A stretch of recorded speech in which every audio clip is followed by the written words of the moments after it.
Henry Kissinger, world famous as US Secretary of State and National Security Advisor under Nixon and Ford, by some hailed as a hero, by others maligned as a war criminal.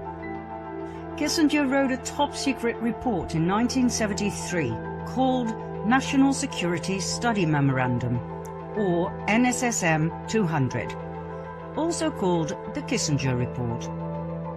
It talks about the planet's resources, all right. Henry Kissinger came up with a marvelous plan to consolidate the smooth flow of valuable resources from various countries across the world to the US. According to Kissinger, taking other countries' resources was easy as long as countries were stable. Unstable countries were difficult to access. So the question he posed was, how do we stabilize less developed countries? Because for some reason, the planet's most valuable resources, such as oil, natural gas, gold and minerals, were all in less developed countries. In his infamous report, he wrote, "Wherever a lessening of population pressures through reduced birth rates can increase the prospects for such stability, population policy becomes relevant to resource supplies and to the economic interest of the United States." Fancy words to say that in order to create stability, one needs population policy. What does that mean? Legalizing abortion, giving families money if they use contraception, if they accept sterilization and/or abortion. And if that isn't sufficient, population policy means forced birth control, forced sterilization, and forced abortions. Furthermore, Kissinger advised withholding aid, disaster aid and food aid, if a less developed country refused to implement the US population control programs. That was the way to pillage a country of its resources, create stability by reducing the population, and, most importantly, by getting rid of the anti-imperialist youth, the youngsters who tend to ask critical questions. They had to disappear.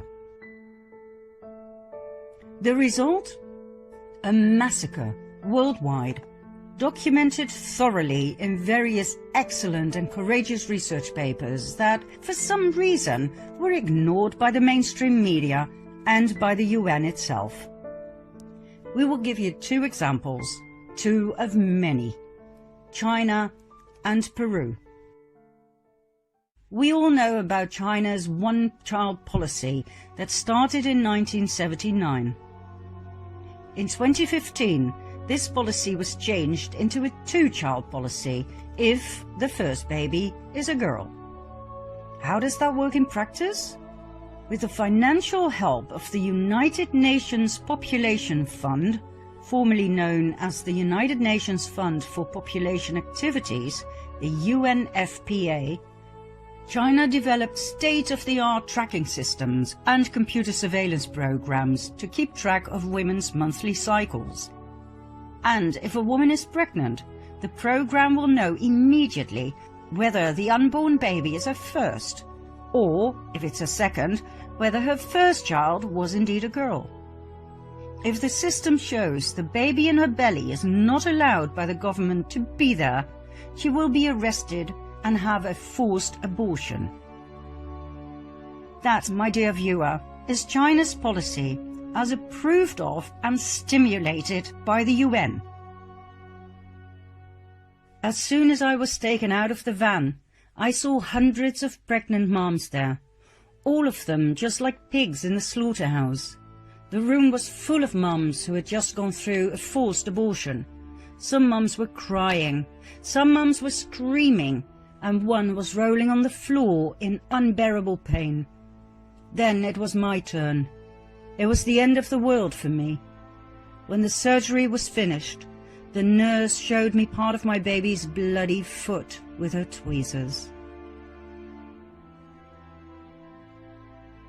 After the forced abortion, the fetus or baby is left with its mother, either in bed or in a bucket. This insane sadistic cruelty is topped up with the absence of any kind of support system for the traumatized parents. As we want people to know what is happening in the world with the support of the UN, we will show some shocking pictures. If you don't want to watch, that's understandable and we fully respect that. Simply close your eyes for 16 seconds, starting from the moment the music changes. Now.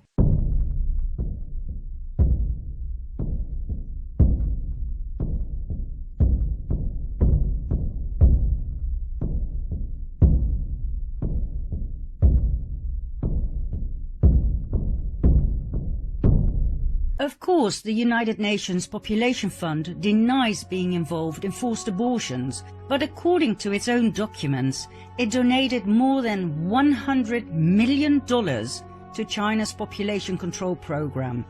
It financed a $12 million computer complex, specifically to monitor the population program. It provided the technical expertise and personnel that trained thousands of Chinese population control officials. In China, abortions have been used as a weapon of mass destruction. Hundreds of millions of lives have been exterminated. The UN Population Fund was complicit in China's population control policies from the beginning. They did not only turn a blind eye to abuses, but helped facilitate and fund them. The UN Population Fund funded birth restrictions, it funded forced abortions, it funded China's coercive family planning bureaucracy. They also defended China's actions. Congressman Christopher Smith, co-chairman of the Congressional Executive Commission on China, 2017.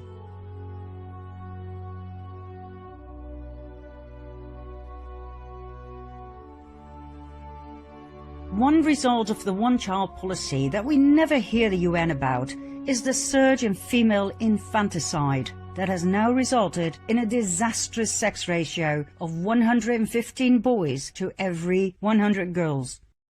Female infanticide means that parents actually kill their baby girls.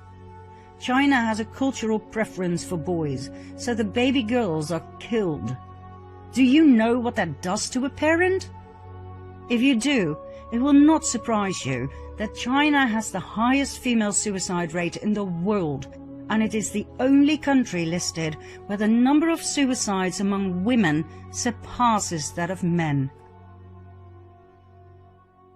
Any sympathy from the UN? No. On the contrary, the United Nations Population Fund presented China with a UN award for the most outstanding population control program.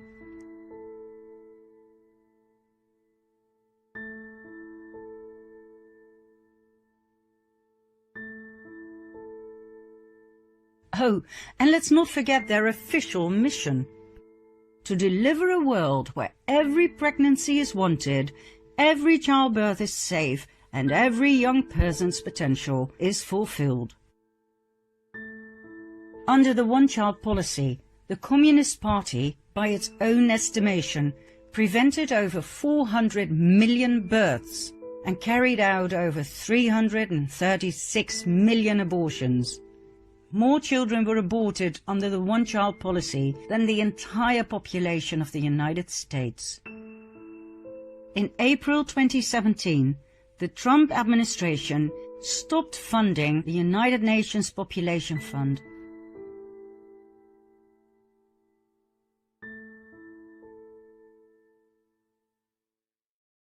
Peru. Between 1995 and 1907, over 250,000 Peruvian women were sterilized as part of a program to fulfill President Fujimori's family planning goals, financed by the US.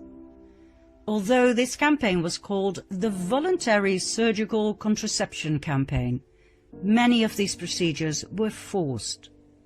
In fact, women whose underweight children were on government food programs were threatened with the withholding of this food if they refused to be sterilized. and others were kidnapped from their families and forcibly sterilized. In a little over 2 years, 250,000 women were deeply traumatized. Most of them were poor and indigenous.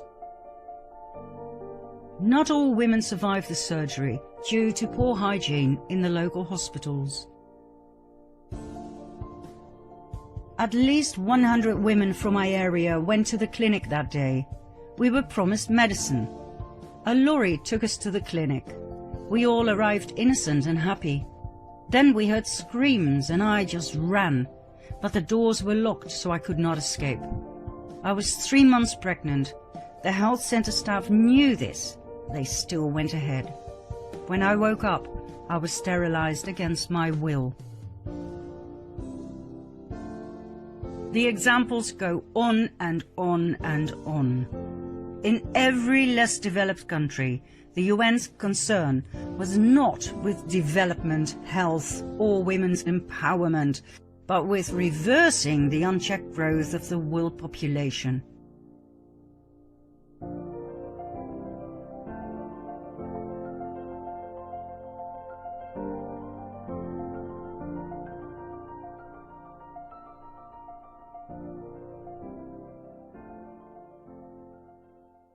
From the very beginning, the concept of a population explosion was a false alarm specifically designed to allow rich nations to pillage the resources of the poorer nations. And Kissinger? He simply laid out the protocols of Zion for modern times. Who is Kissinger really? He was born in 1923 in southern Germany, right at the Kabal center of Bavaria.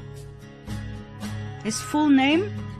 Heinz Alfred Kissinger. He claims to be Jewish, but his credentials show all the signs of Khazarian roots. His family name wasn't Kissinger, it was Loeb. The name Kissinger was adopted in 1817 by his great-great-grandfather, Meyer Loeb, after the Bavarian town of Bad Kissingen. The name Meyer Loeb struck a chord. Hadn't we seen that name before? Meyer Amschel Rothschild's great-grandfather's name was Loeb Rothschild. Meyer Rothschild, Loeb Rothschild, Meyer Loeb Kissinger. We wouldn't be surprised if one day the truth will be presented about Henry Kissinger being a Rothschild. In order to understand the UN for what it really is, the ultimate cabal monster, one must know about the countless NGOs that are connected, directly or indirectly, to the UN. NGO means non-governmental organization. It means they don't have to pay tax, as they are non-profit organizations. It doesn't matter if they make astronomical piles of money. All NGOs are tax-exempt under the Internal Revenue Code, Section 501(c). In this case, most of them are 501(c)(3)s and 501(c)(4)s. Not long ago, we believed NGOs do good things. Well, upon researching the NGOs set up by the UN and working for the UN, we were in for a rude awakening. We've already seen the United Nations Population Fund aiding and paying for the Chinese Communist government with its horrid population control policy. Then there's the Population Council, yet another non-profit organization aimed at eugenics and depopulation. Eugenics intends to improve the genetic quality of the human race. We all know where that led to in World War II. Isn't it remarkable that the Population Council actually presents itself as addressing critical health and development issues such as voluntary family planning and girls' empowerment? Really? Let's have a closer look, shall we? The Population Council was founded in 1952 by John D. Rockefeller III. It addressed the problem of overpopulation, stating that modern civilization had reduced the operation of natural selection by saving more weak lives and enabling them to reproduce, resulting in a downward trend in genetic quality. That genetic quality had to be protected, and so the Population Council was set up to devote itself to reduce the fertility of the world population. Rockefeller became the organization's first president. He was succeeded by members of the American Eugenics Society. Early grants supported studies in embryonic development and paid for sterilization experiments on women with bad hereditary history.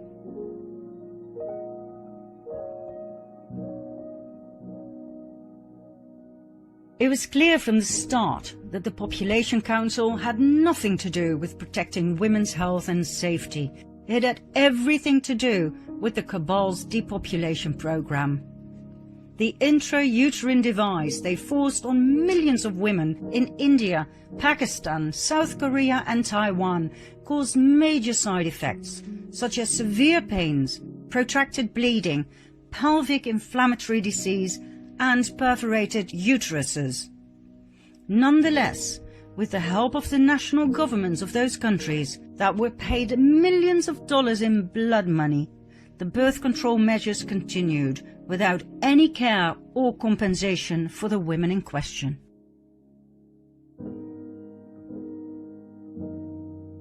In 1969, the Population Council published an article entitled "Beyond Family Planning." The document offered legitimacy to, for instance, adding fertility control agents to water supplies in urban areas, temporary sterilization of all young women via time capsule contraceptives, and compulsory sterilization of men with 3 or more children. Once again, the Population Council actually presents itself as addressing critical health and development issues, such as voluntary family planning. Voluntary? Really?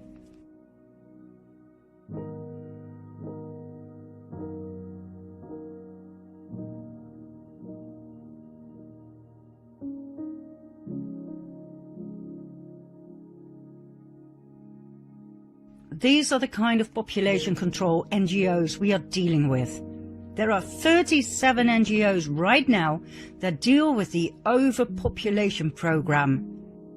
37 NGOs worldwide advocating negative population growth, repeating over and over again the words sustainability, devastating effects, overpopulation, environment. Call it group hypnosis, call it brainwashing. You don't believe me? Here are just a few.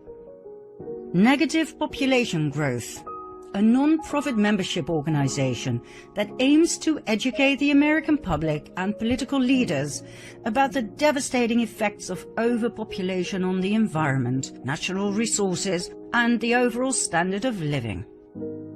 They advocate for a significant reduction in current population numbers in the US. A significant reduction? How, for God's sake? The 10 Million Club Foundation. This Dutch foundation aims to bring about public awareness of the need to reduce the Netherlands' population significantly so as to create a truly sustainable society. Reduce the population of my country significantly? Excuse me? Rientro Dolce, an Italian association that concerns itself with overpopulation, environment and energy. Its name comes from Marco Panella's idea of a mild return to a world with 2 billion human beings. What? A mild return? What does that mean? Killing the other 5.5 billion softly with a smile? Hugging them to death? Oh, and then there's Planned Parenthood. Yet another NGO that has our best interests at heart. The International Planned Parenthood Federation was founded in Brooklyn, New York in 1917 by Margaret Sanger as a birth control clinic. In 1942, the name Planned Parenthood was chosen. Planned Parenthood grew into a huge enterprise with more than 600 abortion clinics in the US alone. Every year, it is responsible for the abortion of approximately 350,000 babies. In several American states, abortion is allowed up to and including the moment of birth. Full-term abortion is the term coined for this event. The doctors at Planned Parenthood have no problems with this. On the contrary, on several occasions, medical staff were caught on hidden cameras selling body parts of aborted babies to third parties. Nurses admitted to knowing exactly how to turn the baby in its mother's womb so that the internal organs would not be harmed during the abortion in order to harvest them after the procedure. They admitted the aborted babies were alive when their bodies were cut open to retrieve the organs, commissioned by well-paying third parties.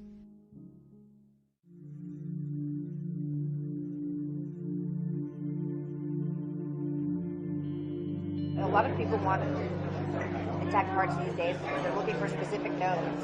Yesterday was the first time she said people wanted lungs. And then, like I said, always as many intact livers as possible. People just want livers. Some people want lower extremities too, which that's simple. I mean, that's easy. I don't know what they're doing with it. I guess they want muscle. Yeah, a dime a dozen.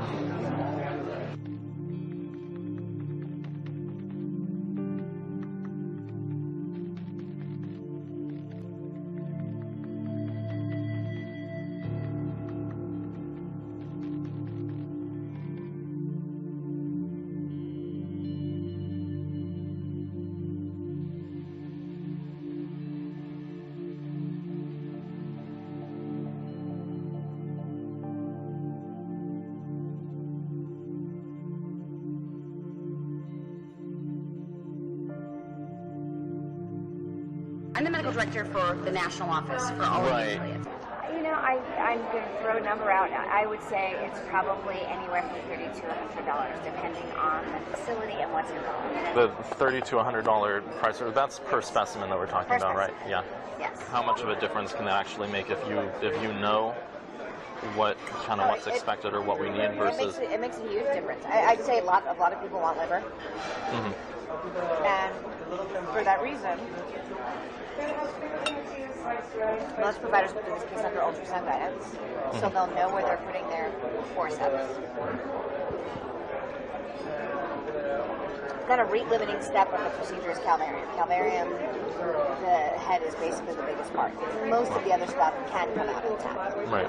It's very rare to have a patient that doesn't have enough dilation to evacuate all the other to bring the body cavity out intact and all that. So then you're just kind of cognizant of where you put your vasculars. You try to intentionally go above and below the thorax so that, we've been very good at getting parts on liver because we know that, so I'm not going to crush that part. I'm going to basically crush below, I'm going to crush above, and I'm going to see if I can get it out intact.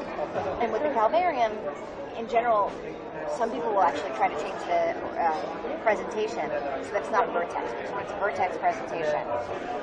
You never have enough dilation in the beginning of the case unless you have a real huge amount of dilation to deliver an intact calvarium. So if you do it starting from the breech presentation, there's dilation that happens as the case goes on, and often the last you can evacuate an intact calvarium. So I mean, there are certainly steps that can be taken. So they can convert to breech, for example, at the start of the... Exactly. Under ultrasound guidance, they can just change the presentation.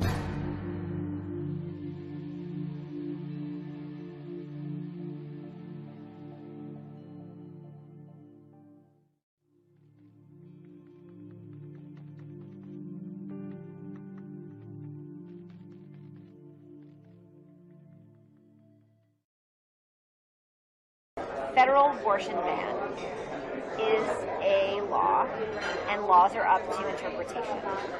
So if I say on day one I do not intend to do this, what ultimately happens doesn't matter.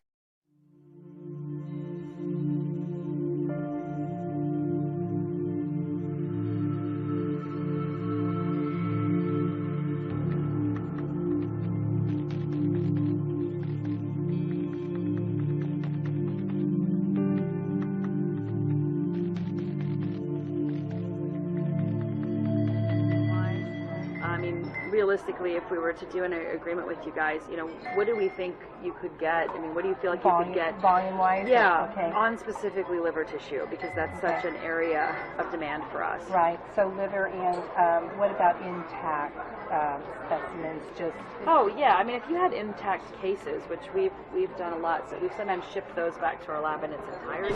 So what would keep your lab happy? Like, what would make your lab happy? Another 50 livers a week. you can handle that. Yeah. Okay.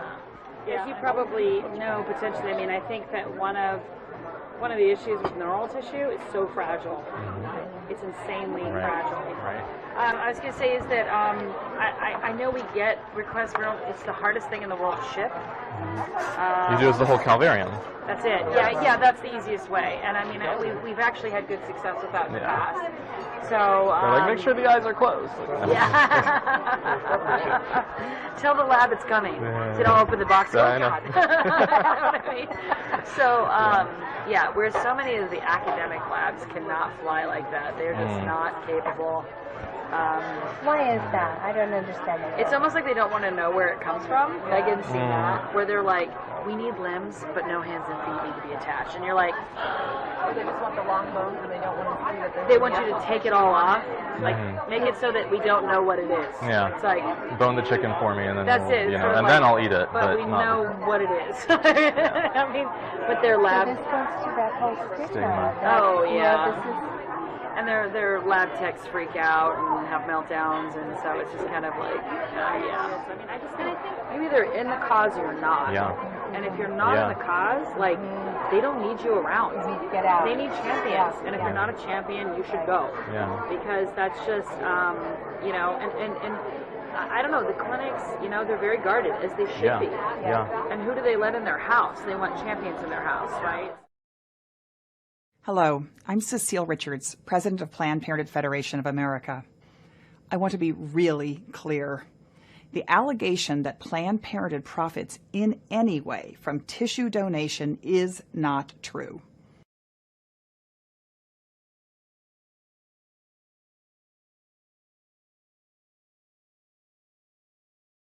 What would you expect for intact tissue? What sort of compensation? What sort of... Well, why don't you start by telling me what you're used to paying?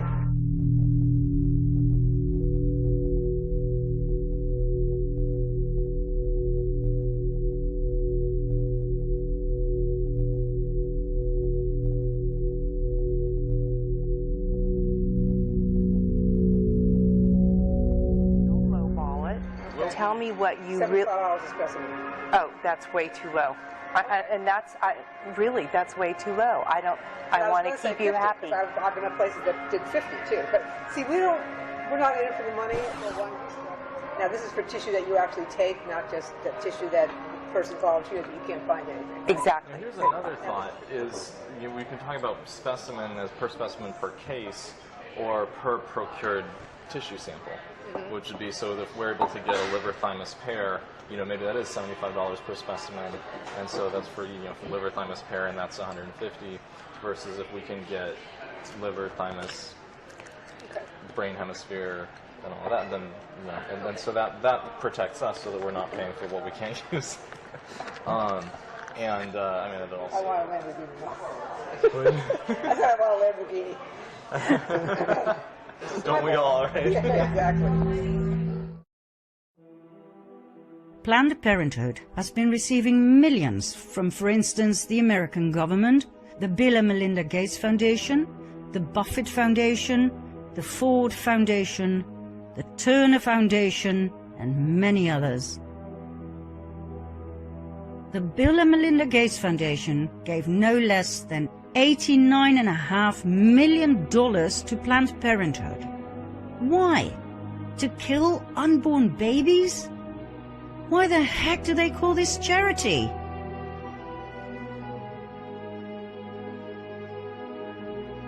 The most merciful thing that the large family does to one of its infant members is to kill it.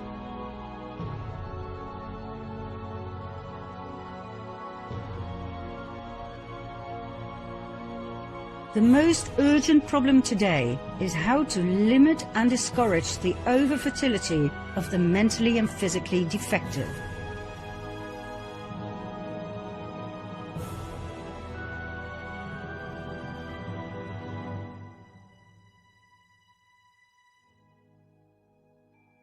A marriage license shall in itself give husband and wife only the right to a common household and not the right to parenthood.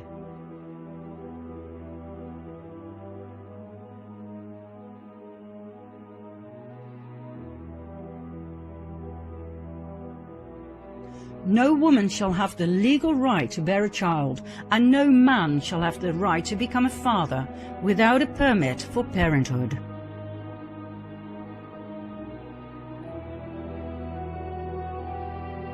We don't want the word to go out that we want to exterminate the Negro population.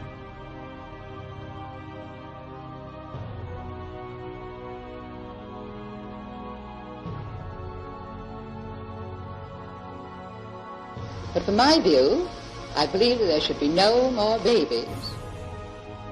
I admire Margaret Sanger enormously.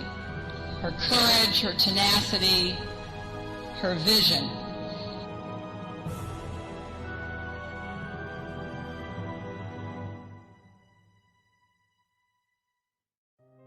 President Trump ended the US funding of Planned Parenthood in 2019.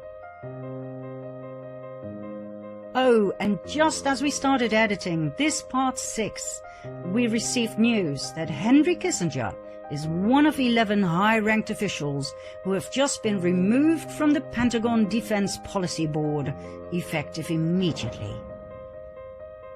Thank you, President Trump.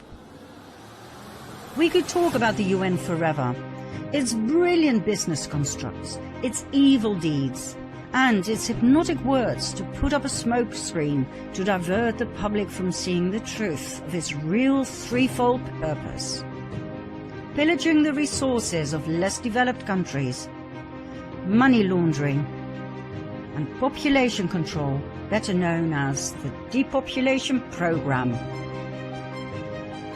The money laundering will be clarified next.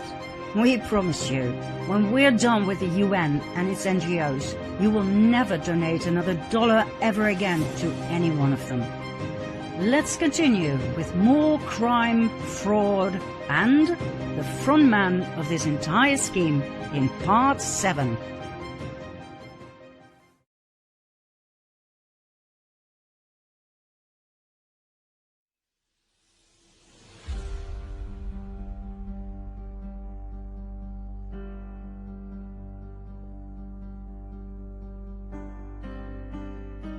The United Nations, thought of by millions of people to be a benign organization with only our best interest at heart, turns out to be one of the main engines of the cabal. It is where deals are made, where money is laundered, and where dictators are kept steadily in their seats. The UN works with a multitude of NGOs, some officially under the umbrella of the UN, others more covertly. The term NGO, non-governmental organization, was actually invented by the UN back in 1945. You will soon understand why. It encompasses charities and non-profits, but also lobby groups for big corporations such as the World Economic Forum. At this moment, 5,500 NGOs have consultative status with the United Nations Economic and Social Council.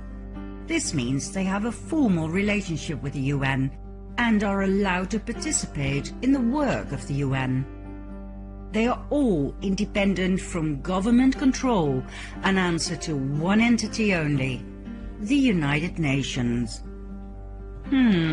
Interesting fact in and of itself, don't you think? What we stumbled upon during our research was an enormous cash flow between these NGOs. It seems like they all support each other's work, like one big happy family. Well, that is mostly a sign of money laundering. Mind you, there are big names involved here.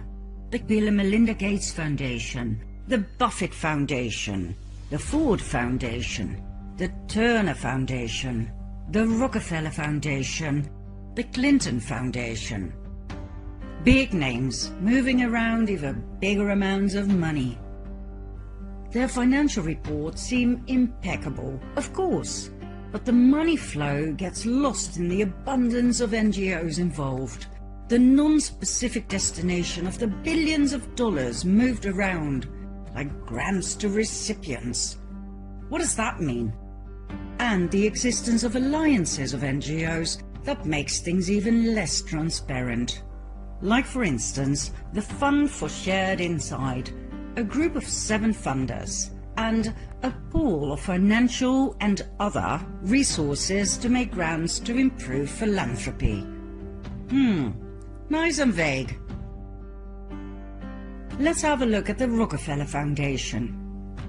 Did you know there's also the Rockefeller Philanthropy Advisors, the Rockefeller Brothers Fund, the Richard Rockefeller Fellowship, the David Rockefeller Fund, the Rockefeller Family Fund, the Winthrop Rockefeller Foundation, and the Eileen Rockefeller Growell Family Fund?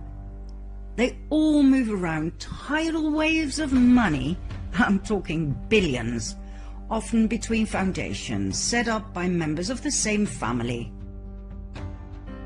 Not only the Rockefellers show us clearly how to keep it in the family, Warren Buffett is another great example, with the Susan Thompson Buffett Foundation, named after Warren's wife, the Sherwood Foundation, set up by their daughter Susan Alice, the Howard G. Buffett Foundation, with their son Howard as chairman and CEO, the Novo Foundation, co-funded by their son Peter and his wife Jennifer, and the Buffett Early Childhood Fund, set up by Warren's daughter again, Susan Alice. In July 2020, Warren Buffett announced that he would, once again, it's sort of an annual thing, be giving 15.9 million Class B shares of his mega company Berkshire Hathaway to 5 charities. Take a wild guess. All of these shares, worth $2.9 billion, went to the very same Susan Thompson Buffett Foundation, the Sherwood Foundation, the Howard G. Buffett Foundation, the Novo Foundation, and the Bill and Melinda Gates Foundation. Now, the latter is not a big surprise, as Warren Buffett had taken Bill Gates under his wings back in 1991, when his mother set up a meeting between her 37-year-old son and the excessively rich and powerful tycoon Warren Buffett. A deal was made, and from that moment on, the destinies of Bill and Warren were intertwined forever. More about which soon. Since 2006, Warren Buffett has moved $37 billion in shares to, well, basically his children, without paying a dime of tax. Why don't you try to donate some money to your children without the tax administration stepping in to claim a big chunk?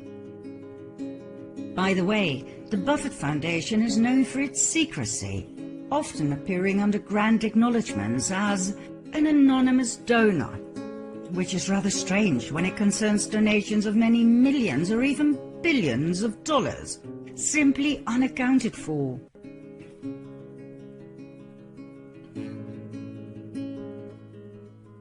But like we said at the intro of this episode, these NGOs, no matter how big and powerful, are independent from government control. Let that sink in.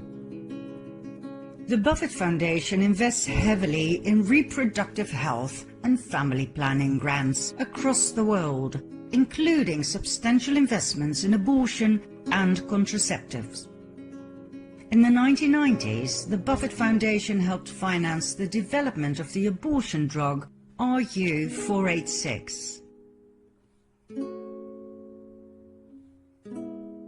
Between 2001 and 2014, the foundation contributed over $1.5 billion to abortion-related causes, including at least $427 million to Planned Parenthood and $168 million to the National Abortion Federation. Remember from part 6 that the Bill and Melinda Gates Foundation gave $89.5 million to Planned Parenthood? Were you shocked when you heard this number? Well, the Buffett Foundation makes the Gates Foundation pale in comparison. It gave Planned Parenthood $427 million. Why are all these most wealthy men alive so obsessed with killing babies? What we discovered upon investigating the largest and most influential NGOs was that they all primarily focus on reproductive health.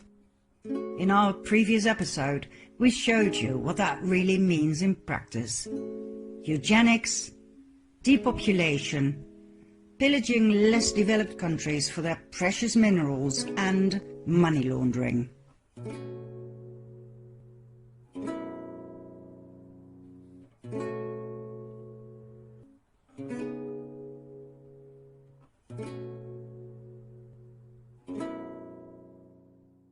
One of the brilliant moves when it comes to money laundering is the transfer to subsidiaries, also known as child companies, to make things even less transparent. Let's have a look at some examples. Ever heard of Arabella Advisors? Probably not. Yet you should. Here's why. Arabella Advisors is a for-profit consulting company founded in 2005 by former Clinton administration appointee Eric Kessler. According to Arabella's own website, they provide strategic guidance for effective philanthropy. Effective philanthropy, huh? Let's see what that means. Arabella claims to have carried out more than 150 projects for clients that are worth more than $100 billion. Not exactly a small fish, right? What else? Arabella manages 4 non-profits, and this is where it gets interesting. The New Venture Fund, the 1630 Fund, the Hopewell Fund, and the Windward Fund. These 4 non-profits serve as accelerators for yet another range of non-profits that, according to several investigative sources, are fake organizations that are little more than a website and a suite address. Now, we dove into Arabella and its 4 minions because we saw them appear time and again in the midst of the giants, such as the Gates Foundation, the Rockefeller Foundation, etc. As we'd never heard of them before, we decided to look into them. It took us many 24/7 weeks. Never before were financial reports so confusing, so non-transparent. Arabella Advisors and its 4 non-profits use tax regulations to the max, moving money from C3s to C4s, which is more profitable when it comes to tax deductions. Thanks to the pass-through arrangements, funding is passed from one organization to another, making it difficult to trace where a donor's money ends up. As we searched for weeks, our astonishment grew. Then we ran into the work of Capital Research Center. Our findings collaborated with those of their researchers like Hayden Ludwig, who described Arabella as a dark money monster and the left's best-kept secret. Arabella is the left's best-kept secret that proves something money and politics reporters have failed to notice. Non-profits, not the parties, drive our politics. Since Arabella's inception, it's sponsored roughly 340 groups. These fake groups rarely disclose their relationship to Arabella Advisors or any of its 4 in-house non-profits. Nevertheless, many of them accept donations from the public, funds which go to Arabella's non-profits.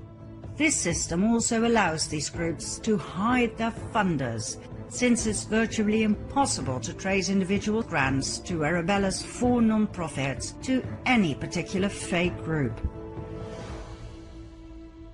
These 340 pop-up groups are slick websites posing as grassroots activist groups that can appear and vanish in an instant.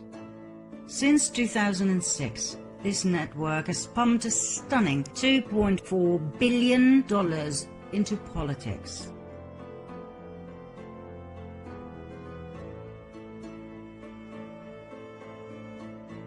Between 2008 and 2018, Arabella's 4 non-profits paid the company nearly $103 million in contracting and management services fees. Interesting money flow, but it gets more interesting.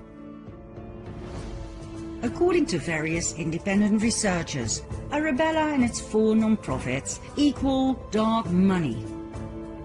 Dark money is money raised to influence elections. This money is raised by non-profit organizations that do not have to disclose the identity of their donors. In other words, a complete lack of transparency where it concerns millions and millions of dollars, all aimed at one goal and one goal alone: influencing the outcome of elections, or more concrete, making sure the Democrats win at all cost.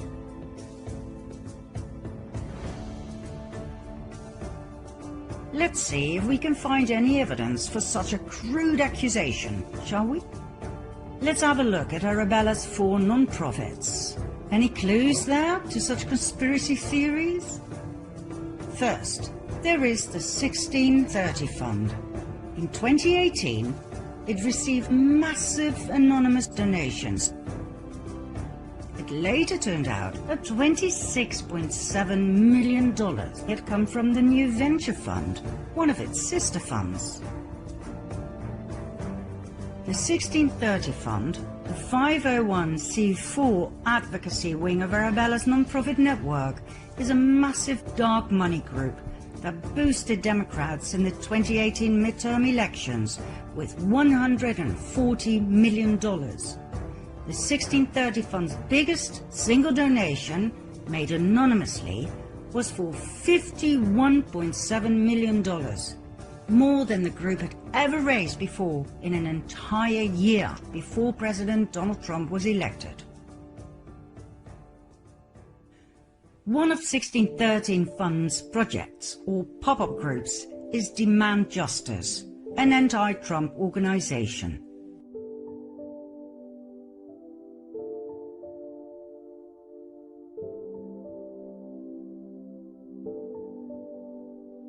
At the beginning of 2018, Demand Justice did not exist, but given the fear that President Trump would nominate federal judges, Arabella popped it into existence with more than $2.5 million from George Soros's Open Society Foundations.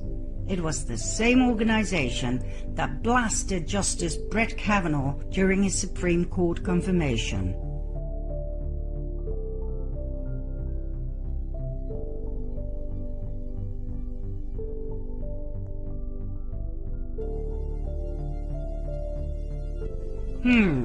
Interesting.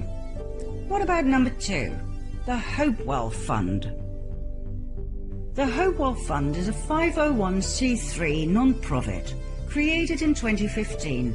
It primarily manages pro-abortion projects, including Equity Forward, which attacks the Trump administration for opposing the left-wing abortion agenda.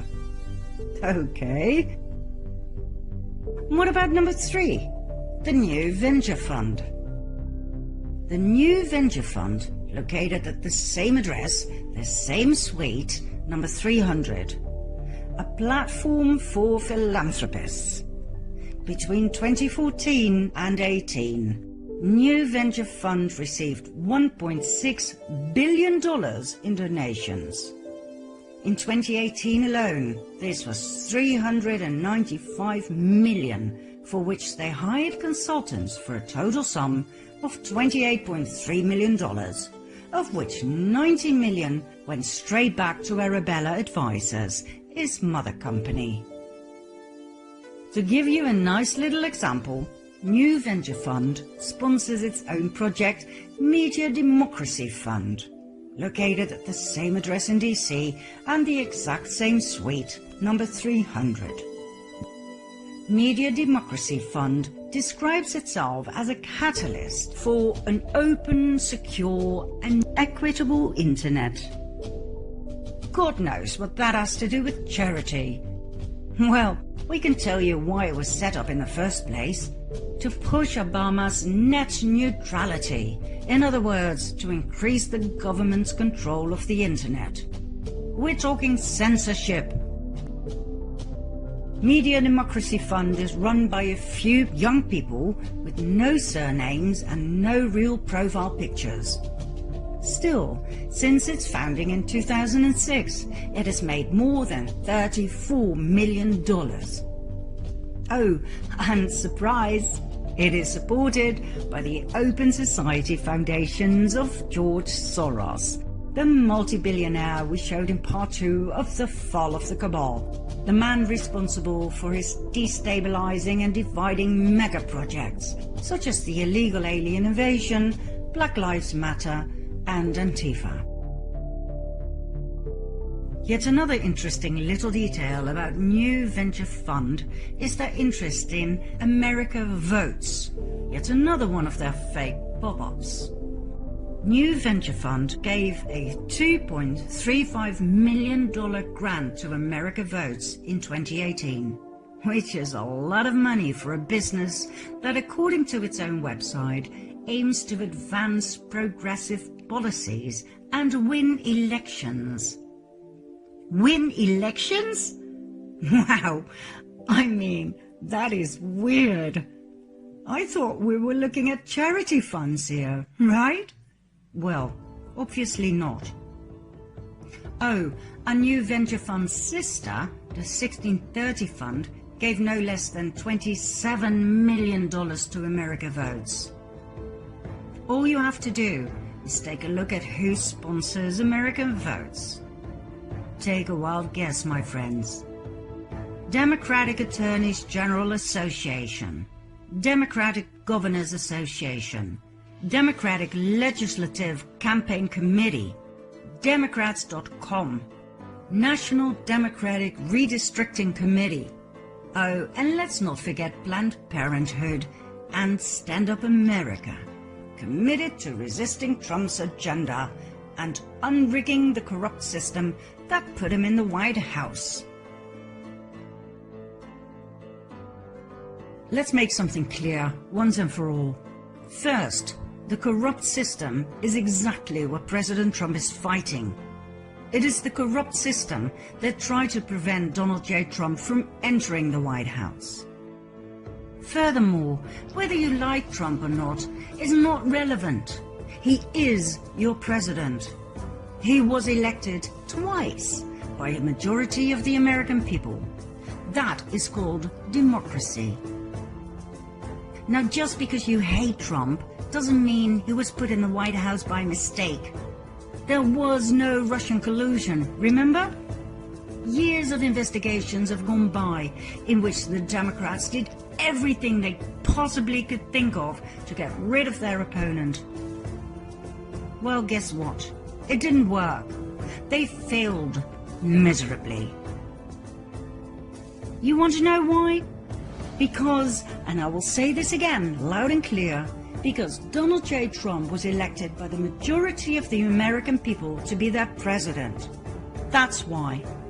So my question to the Democratic Trump haters out there is, which part of democracy don't you understand? The amount of money that is moved around within the limits of the law is staggering.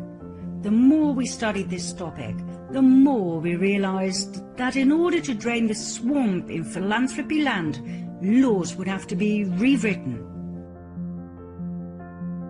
Over the past 5 years, the David and Lucille Packard Foundation donated no less than $245 million to NGOs working in the area of reproductive health. Remember these names. They will return again and again. Once you understand who they are and how they play the world stage, moving assets around, dominating national policies, you will never again think of these titans as philanthropists. Take Pathfinder.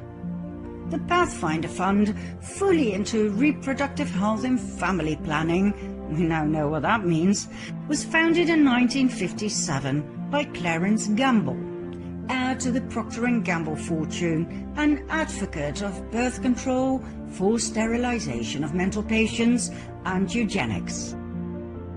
Pathfinder received $673 million over the past 5 years to be used for their reproductive health projects. Where did this money come from? Well, their main donors and grantors are the Gates Foundation, the Buffett Foundation, the MacArthur Foundation, the Hewlett Foundation, the Packard Foundation, the Ford Foundation, Vanguard, Fidelity, SWAP, Tides, Global Health Initiatives, part of the WHO, and USAID, that awarded $970 million to Pathfinder in the form of grants and contracts between 2005 and 2021. Other donors are the Novo Foundation, Open Society Foundations from George Soros, the Passport Foundation, Robertson Foundation, Rockefeller Brothers Fund, Rockefeller Foundation, and Wellspring Philanthropic Fund. We cannot stress sufficiently to please do your own research. Simply take one of these sheets and dive into these names. Take Fidelity. According to its IRS Form 990 for 2018, Fidelity Investments Charitable Gift Fund moved nearly $107 million to two of Arabella's nonprofits, the New Venture Fund, $73 million, and Hopewell Fund, $34 million. We can, however, assure you that you will get stuck in the spider web of C3s and C4s, and that's where you will meet the end of transparency, if it ever was there in the first place.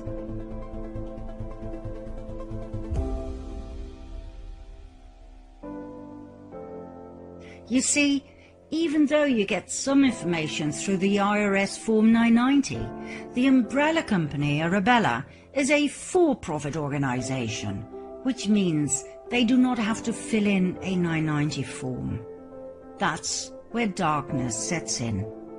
As in, indeed, dark money.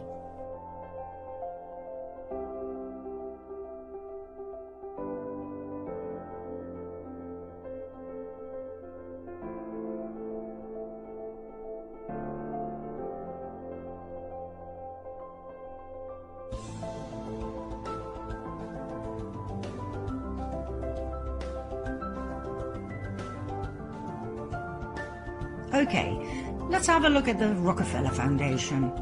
I showed the massive power empire of the Rockefellers in my first documentary about the fall of the Cabal, in part 2.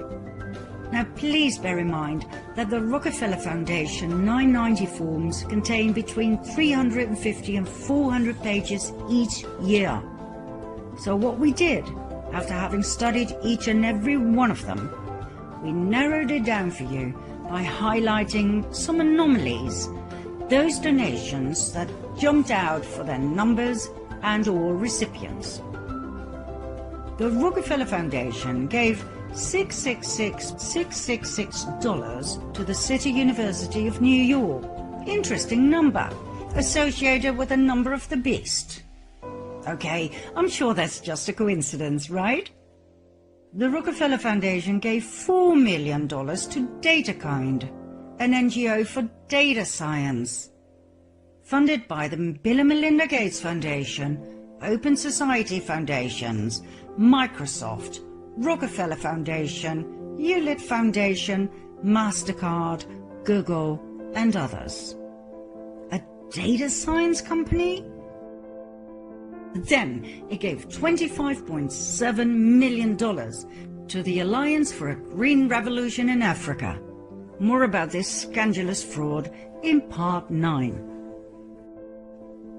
In 2018 alone, the Rockefeller Foundation invested no less than $4.1 billion.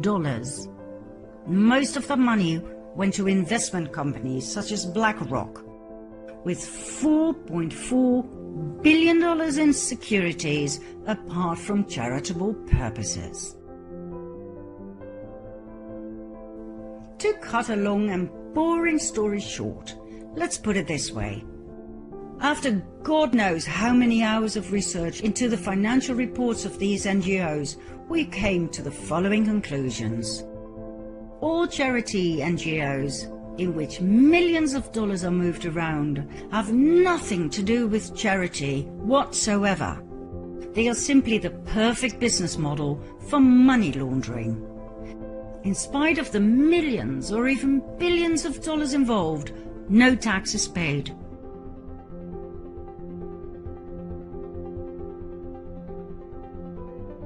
The astronomical amounts of money are, apart from being laundered, transferred to support the Democrats and their agendas. Think abortion facilities and other family planning and population control topics.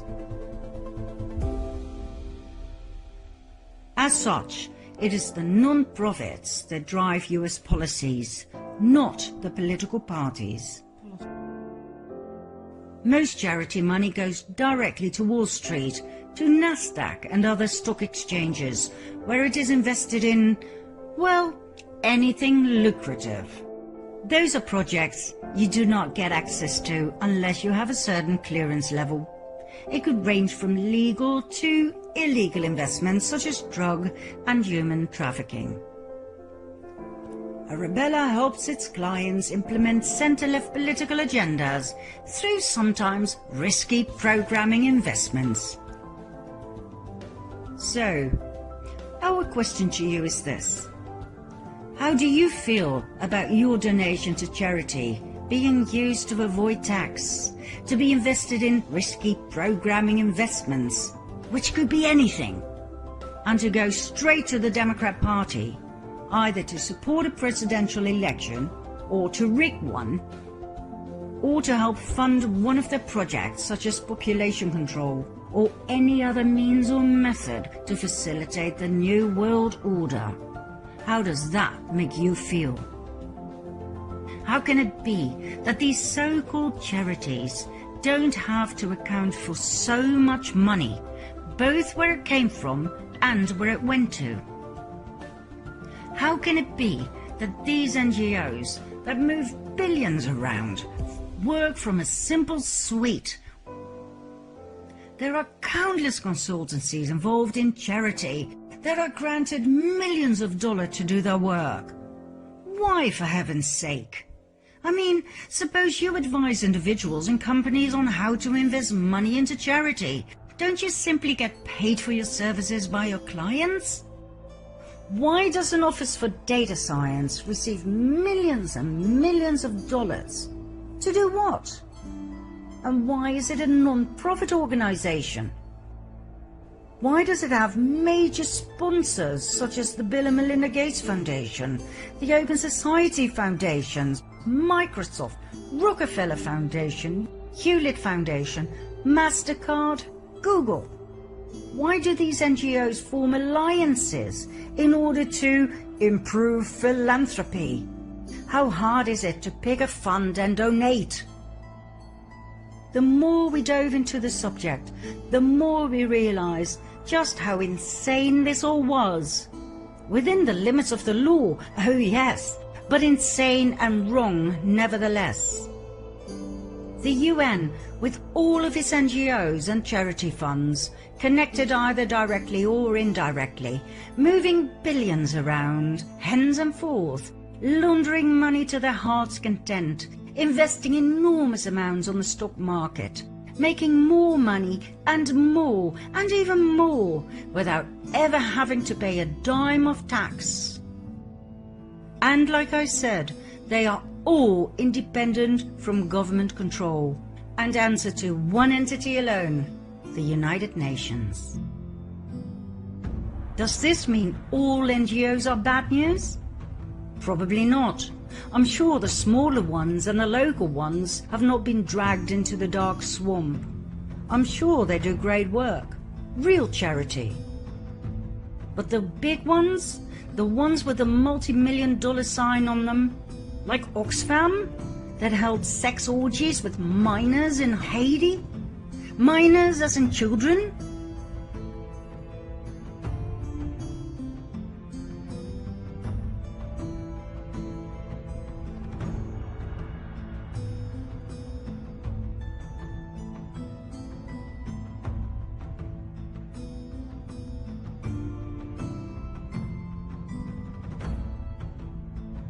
Like the Red Cross, that after a history of discrimination of black and gay people whom they refused to help during times of despair, collected $500 million for Haiti in 2010 after the devastating earthquake and used that money to build 6 houses? When you find out how much the presidents of those NGOs make, will you donate money ever again? So, where does all of the above leave us? In a big, sticky, criminal spider web, with hungry spiders everywhere. One of those spiders is the Bill and Melinda Gates Foundation.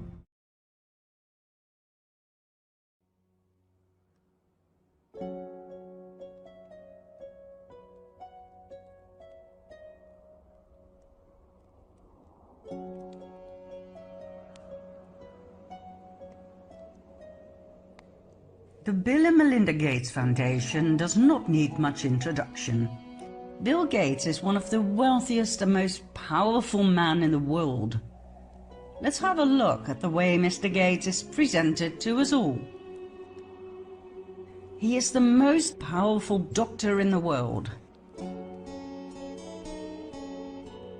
He is invited to G20 meetings and all other top-level gatherings, where he is treated like a head of state.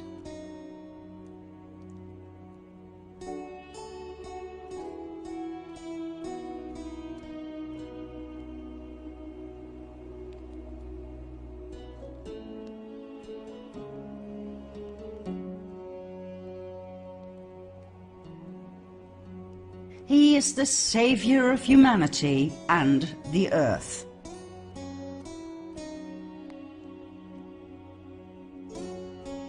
He is the embodiment of charity.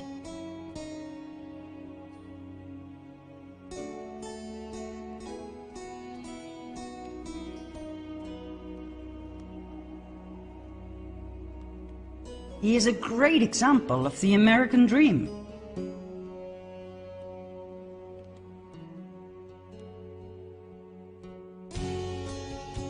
And he is a wonderful inspiration to us all.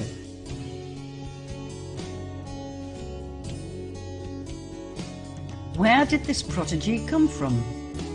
Bill was born in a wealthy family, a family of influence.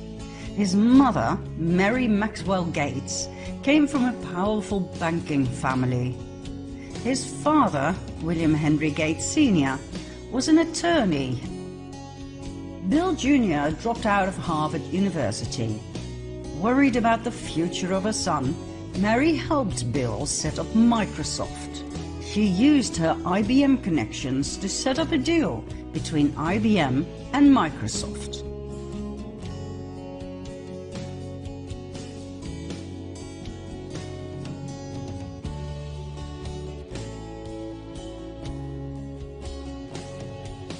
In 1991, she arranged a meeting between her son and Warren Buffett, the multi-billionaire who took Bill under his wings. Both of Bill's parents were heavily involved in family planning and eugenics.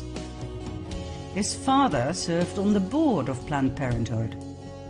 My dad was head of Planned Parenthood, and it was very controversial to be involved with that.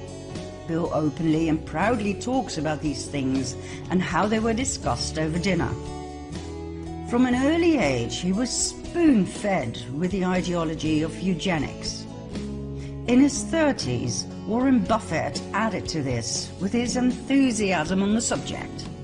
Buffett's foundation, the Susan Thompson Buffett Foundation, is a massive financial supporter of pro-abortion activities and population control policies.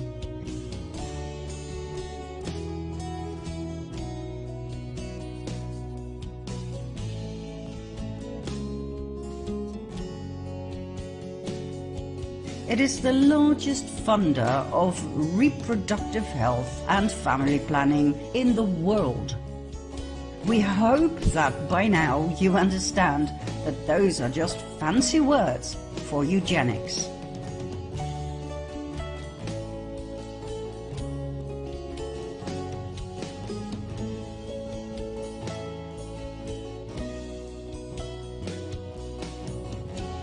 So, Bill Gates, a Rockefeller descendant, as we have shown in our COVID-19 documentary, was pushed forward with one goal in life and one goal alone, and that was not computer programming. His role in this world was determined by his bloodline. He was to become the face of population control and depopulation within the framework of Agenda 21 and 2030. Let's have a closer look at the effects of our great benefactor's actions, shall we? Between 2000 and 2017, the Bill and Melinda Gates Foundation massively enforced their new polio vaccine on the children of India. 500,000 children under the age of 5 became paralyzed.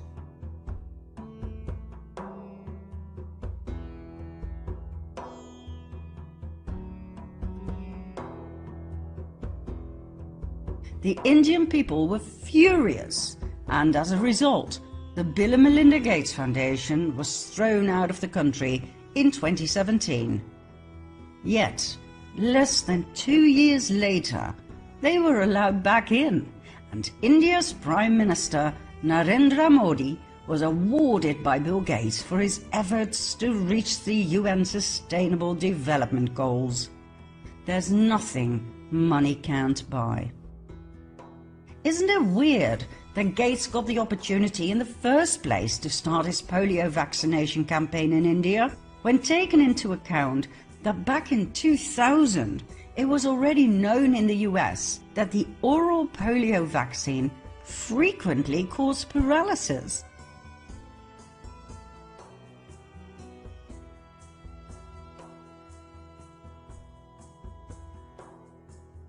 In the UK, the polio vaccination program was stopped 4 years later, in 2004, because of this proven link between the polio vaccine and paralysis.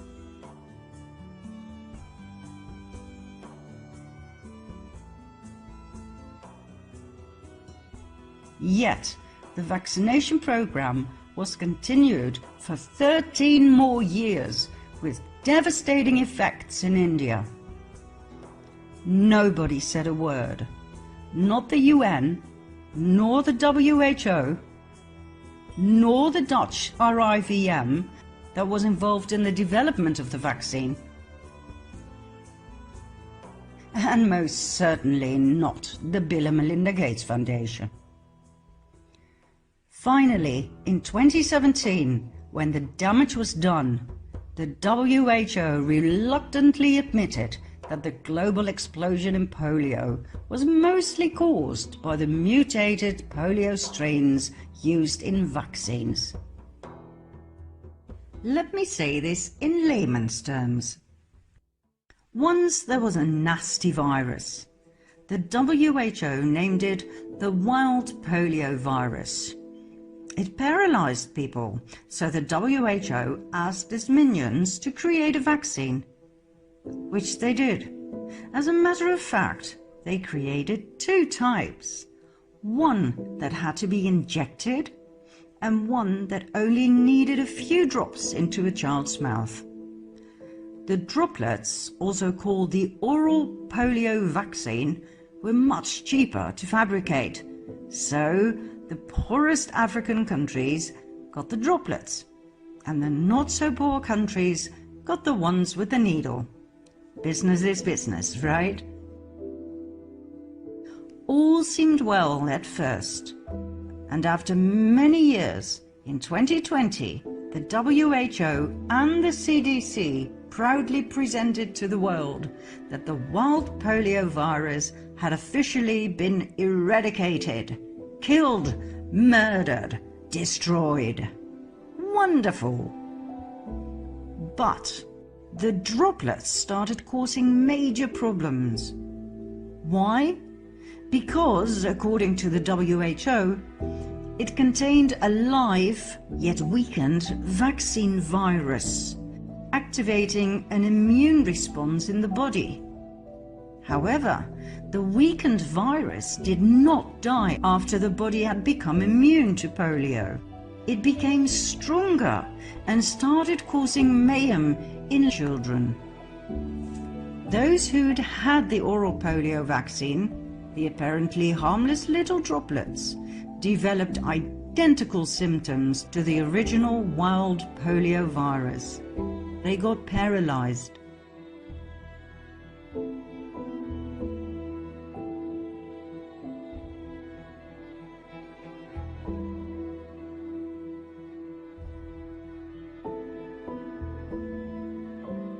At first, the WHO denied the allegations. It stated that this could only occur very rarely.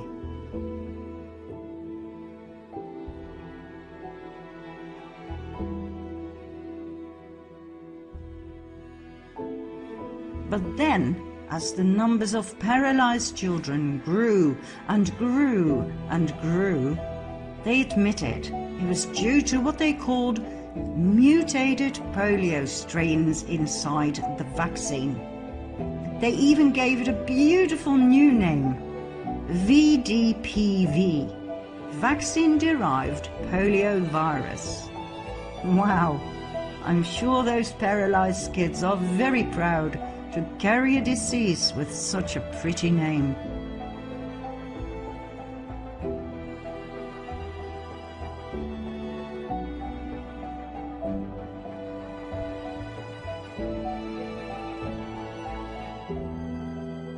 Now please do not despair. As always, the WHO has a solution to everything. As stated on their website, the solution is actually quite simple. Everybody must receive the vaccine. Let's make sure we vaccinate every child and end all polio for good.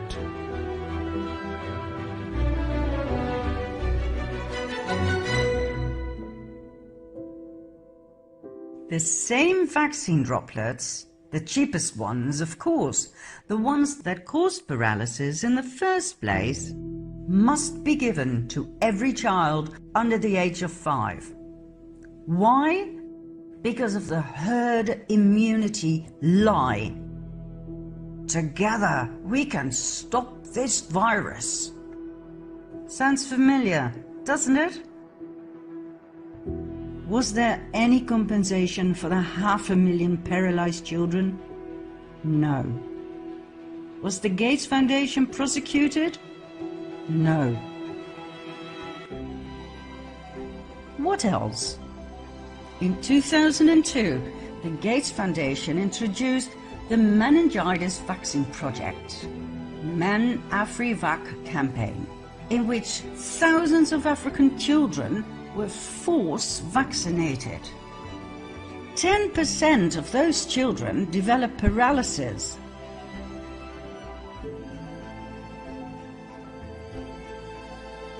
Local newspapers printed articles about being nothing but guinea pigs for the pharmaceutical industry. Gates's actions were described as ruthless and immoral. Once again, it was clear how the UN's NGOs and the WHO were all in it together. The meningitis vaccine project was a partnership between PATH and the WHO. It was funded with millions of dollars by the Bill and Melinda Gates Foundation. Then, in 2009, the Gates Foundation used their NGO called PATH to test their HPV vaccine on 23,000 tribal girls in remote villages in India. The HPV vaccine was said to prevent girls from getting cervical cancer. 1,200 girls had severe and chronic side effects, such as fertility disorders and autoimmune problems. 7 girls died. Thousands of girls suffered from severe convulsions directly after being vaccinated. The WHO admitted the vaccine could cause convulsions, but stated it would only affect girls with a certain gene, and so it would be quite rare, which totally contradicts this video footage.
I'm Ginny Blesky, and this is my daughter Mia, who's 12. On the 21st of September last year, 2016, she had the first HPV vaccination at school. The following morning she woke up and she couldn't walk on her legs, she couldn't wait there, her legs were shaky and she had burning in either side of her spine all the way up her back. But she deteriorated by the afternoon, so we recalled the on-call doctor, who said just go straight to A&E. We took her straight to A&E and they admitted her for a few days.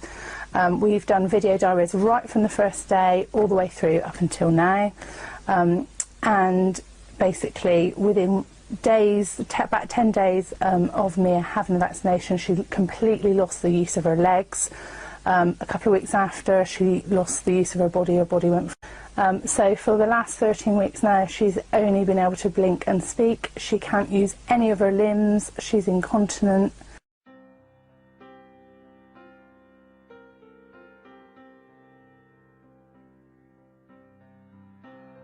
We highly recommend you do some research before having your child get the HPV vaccine. There are quite a few excellent documentaries out there on the devastating effects that ruined the lives of many young girls. The vaccines have been developed by the big pharma giants Merck and GlaxoSmithKline. In 2012, this case was taken to court in India. The allegations were pressuring vulnerable village girls into the trial, bullying parents, forging consent forms, and refusing medical care to the injured girls. The case is still in the country's Supreme Court. We are now 9 years later and nothing has been done yet.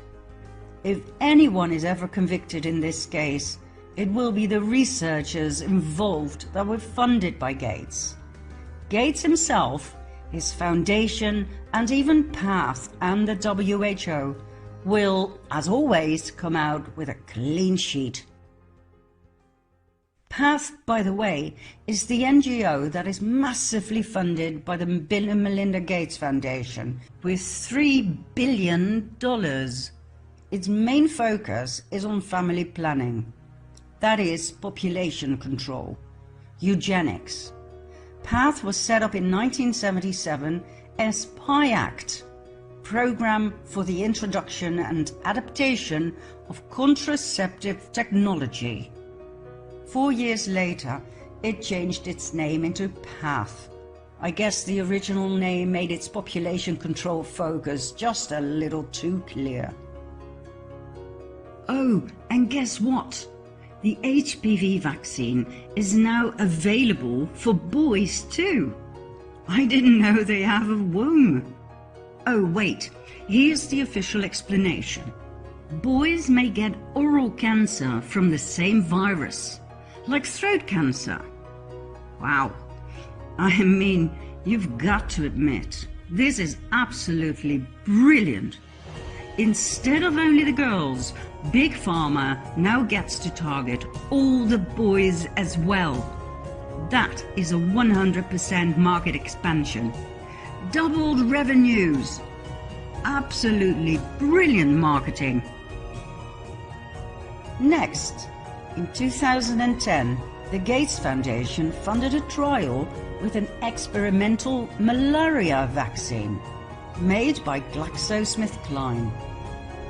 1/5 of the children involved in this trial suffered from severe side effects, such as convulsions and paralysis. 1/5! 151 African babies died. Did you hear about this in the news? No. Then, in 2014, the Kenya's Catholic Doctors Association accused the WHO of chemically sterilizing millions of women in Kenya against their will by means of a so-called tetanus vaccination program funded by the Bill and Melinda Gates Foundation. Each and every vaccine tested by independent labs contained HCG, a pregnancy hormone that is produced when a woman is pregnant and that causes temporal infertility. After all, when you are pregnant, you don't want to become pregnant again, simultaneously with yet another baby, right? So the production of this hormone is a very intelligent move of the female body to make sure the baby can develop safely in the womb without being hassled by other fetuses. So, HCG causes temporal sterility. Why on earth was it in those tetanus vaccines? What was it doing there? Who put it in there?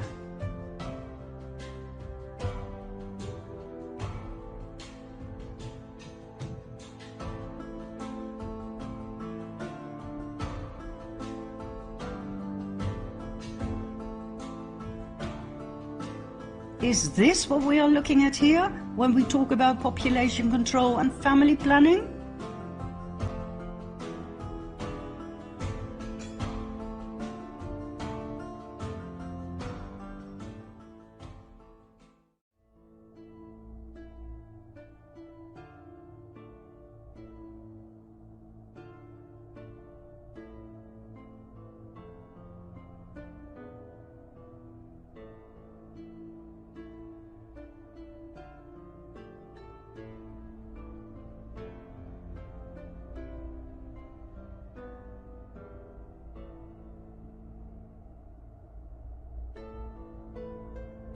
The Kenyan women who were pregnant upon getting the vaccine were told it would protect their unborn babies against tetanus. They were told they had to get 5 shots at 6 monthly intervals. Their babies never saw the light of day. They were spontaneously aborted. Interesting detail about this case is that the Kenyan government fervently denied that the vaccine had caused sterilization. President Uhuru Kenyatta must have followed the money. He does not exactly have a clean sheet. He stood trial in The Hague for crimes against humanity and was involved in several cases of bribery and corruption. A very easy partner in crime for Gates and the WHO, who have spent millions of dollars paying off corrupt governments of less developed countries to get a carte blanche for their vaccination experiments. In this particular case, the mainstream media and the notorious fact-checkers still try their utmost best to ridicule and deny this case, which we fully understand. What do you think will happen to them when all of this gets out into the open? In 2017, a research paper was published in multiple scientific journals, once again putting the vaccination trials in a very bad light. In the early 1980s, the WHO's UNICEF performed what they called a natural experiment in an urban community in Guinea-Bissau, a country in West Africa. Babies between 3 and 5 months of age were given a DTP vaccination. The study showed that vaccinated children had 5-fold higher mortality than unvaccinated children.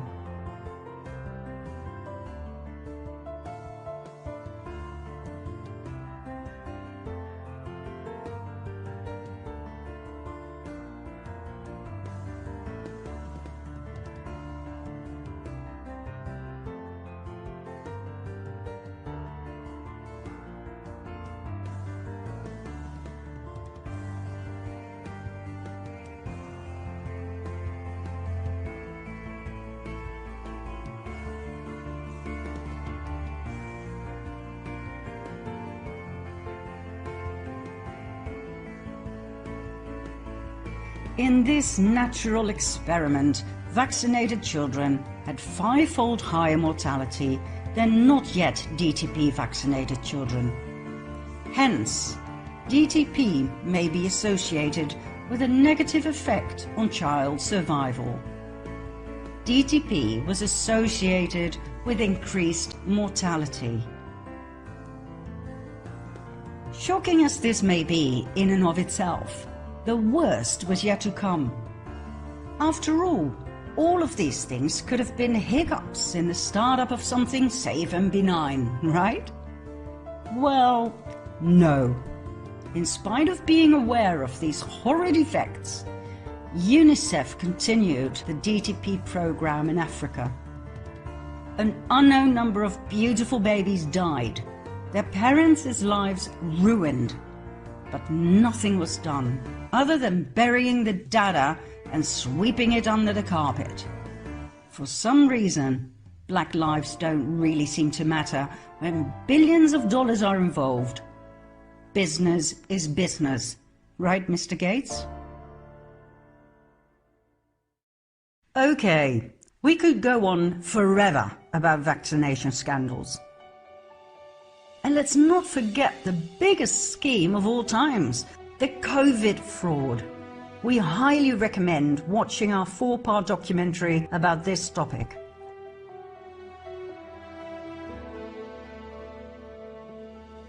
There will be an update soon, but right now, believe it or not, it is even more important to focus on Gates's other activities, many of which are unknown to the public. Once these have been exposed, we guarantee you that nobody will trust this man and any of his vaccines ever again. I mean, we're taking things that are, genetically modified organisms, and we're injecting them in little kids' arms. We just shoot them right into the vein. Do you want to know about Bill's obsession with genetically modifying food, African chickens, and even mosquitoes? Do you want to know more about his top secret connections with the US Army and their biological warfare plans? Ever heard of the infinite possibilities of the nanotechnological unmanned aerial vehicles? Are you ready to find out just how evil Bill and Melinda Gates, Warren Buffett, the WHO and the UN really are? Then follow me to part 9.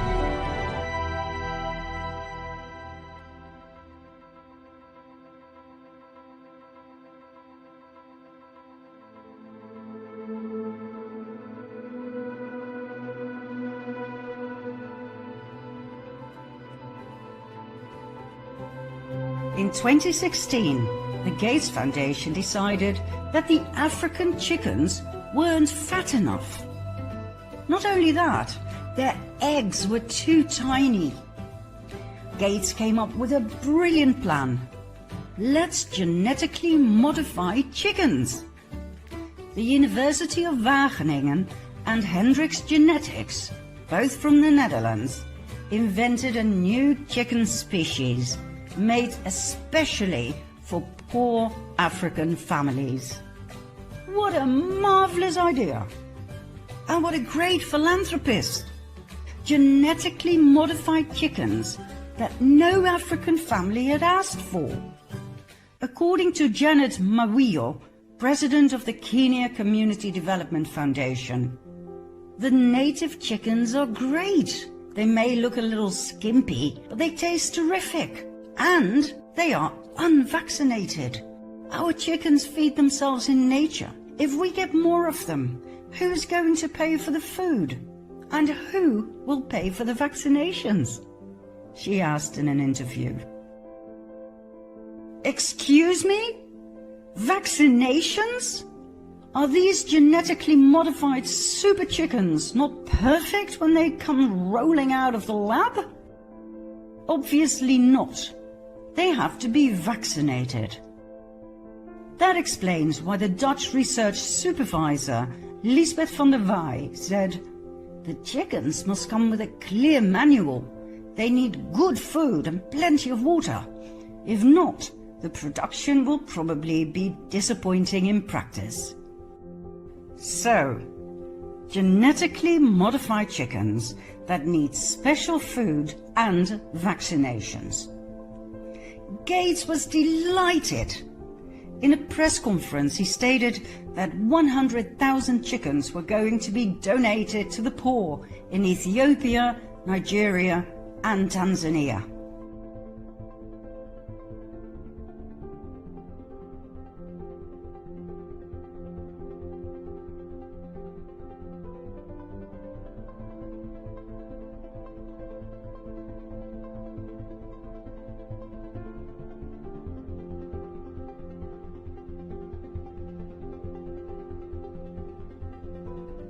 He tried to give them to Bolivia too, but they didn't want them. As a matter of fact, the African people didn't want them either, as Janet Mawiyo pointed out. But for some reason, Bill Gates always gets what he wants in Africa. Genetically modified chickens, vaccinations. It seems like he has built up a great relationship with the mostly corrupted leaders of those countries. Oh, and the chicken story had a little tail to it. Shortly after Gates had introduced his super chickens, the bird flu erupted. In Nigeria alone, more than 750 outbreaks led to 3.5 million dead chickens. Coincidence? You tell me.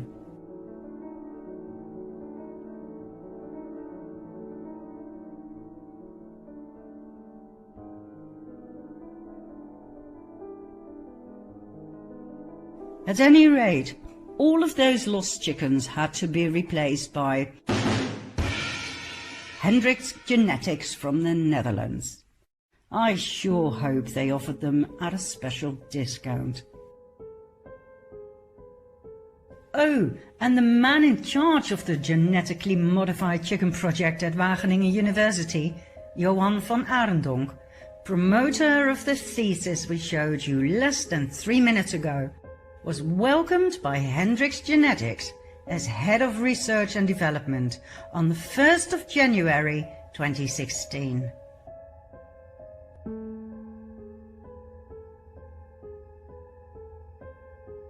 Four years later, he was promoted Chief Technology and Innovation Officer and part of the Executive Committee. That's how it works, my friends. First, you get several millions from the Gates Foundation or the Rockefeller Foundation to research the possibilities for a new chicken breed in several African countries. Of course, you accept the assignment. You set up a research program that is carried out by several African assistant researchers under your supervision. Research papers are published, and Mr. Gates is no doubt satisfied with your research findings and, as such, the business opportunities you offered him. So, what follows is a promotion. Off you go to Hendrix Genetics, where you receive another 9 million from Gates to genetically create a new breed of chicken. The moment you accept the job at Hendrix Genetics, you are in Gates's pocket.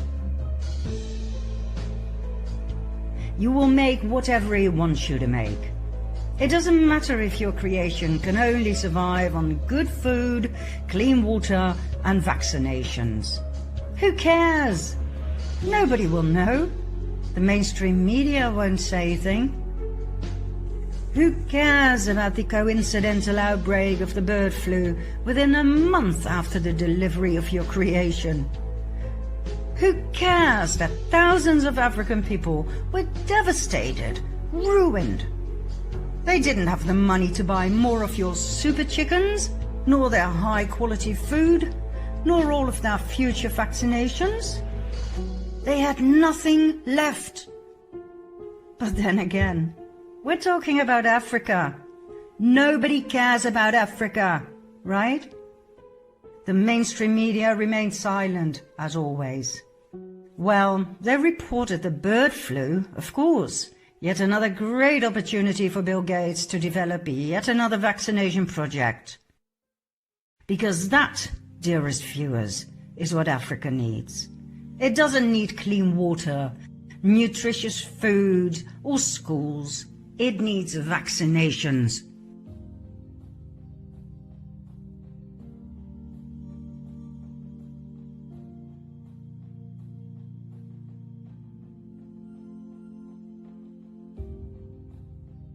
Chickens are not the only animal species that fascinate Gates.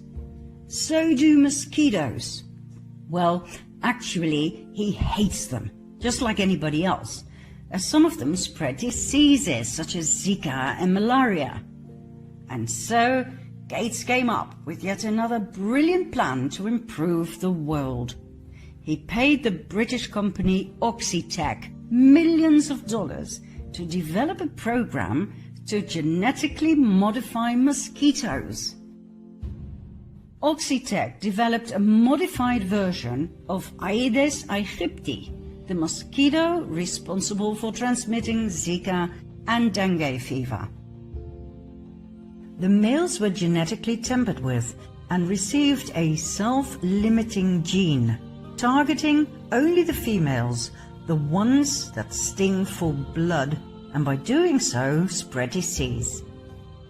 When the GMO males mated with the wild females, the self-limiting gene was passed on to their offspring, killing only the females.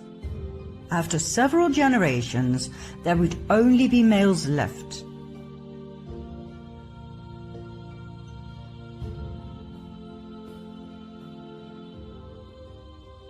In and of itself, a brilliant plan, and quite a gentle way to wipe out an entire species of mosquitoes. Several trials were held in India and in Panama, after which the first official grand release took place in Brazil in May 2018, millions of genetically modified mosquitoes were released in a city over a period of 27 weeks. The results seemed promising at first, and the Gates Foundation made sure the press released articles about its immense success. But after a year and a half, the genetically modified male mosquitoes were having a ball with the natural local female mosquitoes, and billions of hybrid baby bugs were born to pester the inhabitants and to continue breeding like there was no tomorrow. The self-limiting gene was not doing what it was supposed to do. The result was disastrous. The species had only become stronger than ever before. Did you hear about this in the news? No. It can only be found by reading long and boring scientific papers that nobody tends to do.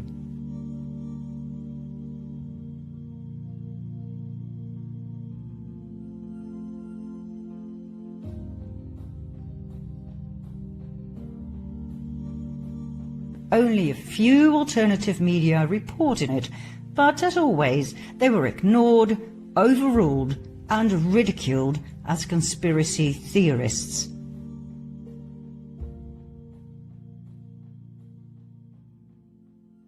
Instead of abandoning this sinking ship, Bill Gates took it a step further.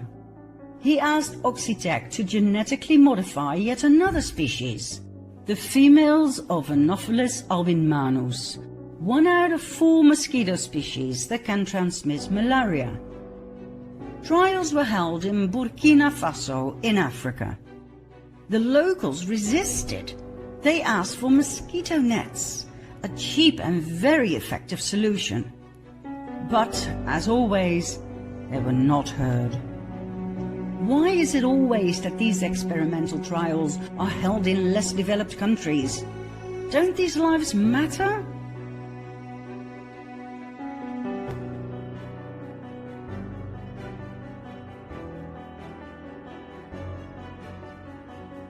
Now, even though the idea of no more mosquitoes may sound appealing to many, everyone who understands anything about ecosystems and the balance of nature knows that this is bad news.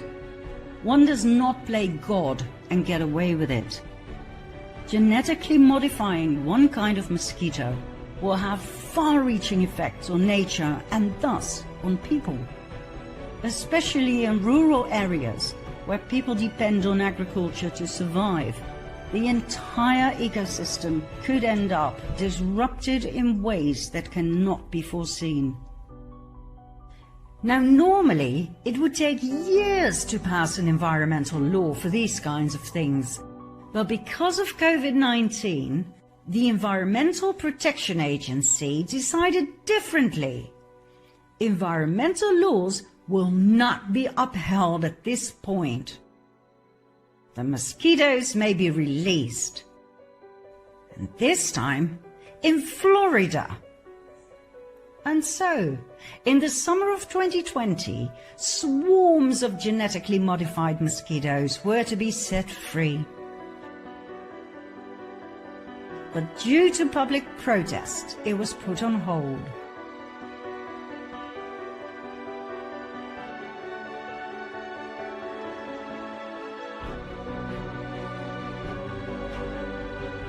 Now, I can hear people think, what's the big deal? The annihilation of mosquitoes, isn't that a dream come true? Well, it was, and still is, presented that way by Gates. But let's have a look at an article in Science from 2010. 11 years ago, a group of Japanese researchers developed a mosquito that spread vaccine instead of disease.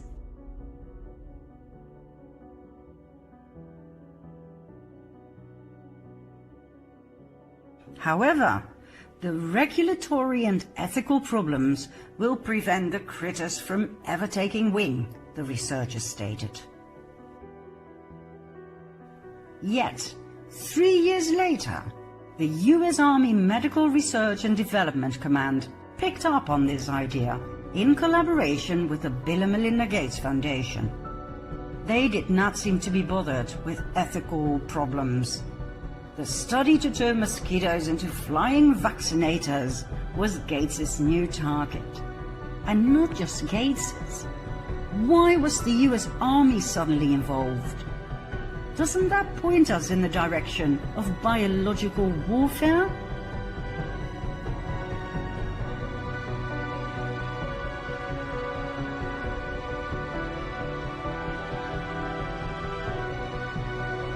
Now, for those viewers who believe that weaponizing mosquitoes is too far-fetched, please dive into the subject and you will find out that as early as 1953, the US initiated its weaponization efforts with disease vectors, as they called it, focused on fleas spreading the plague, mosquitoes causing brain infections by spreading encephalitis, and mosquitoes spreading yellow fever. Experimental trials were held over Florida and Georgia to see if the insects could be used successfully as a bioweapon to kill off urban populations.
A declassified Army document from 1981 entitled An Evaluation of Entomological Warfare as a Potential Danger to the United States and European NATO Nations describes in detail how the government raised millions of mosquitoes as weapons and released them in covert operations over US residents. Calculations showed it would cost only 29 cents per death if half of the population were to be killed. 29 cents per death! What a wonderful cost-effective way to execute a massacre. There's nothing new under the sun.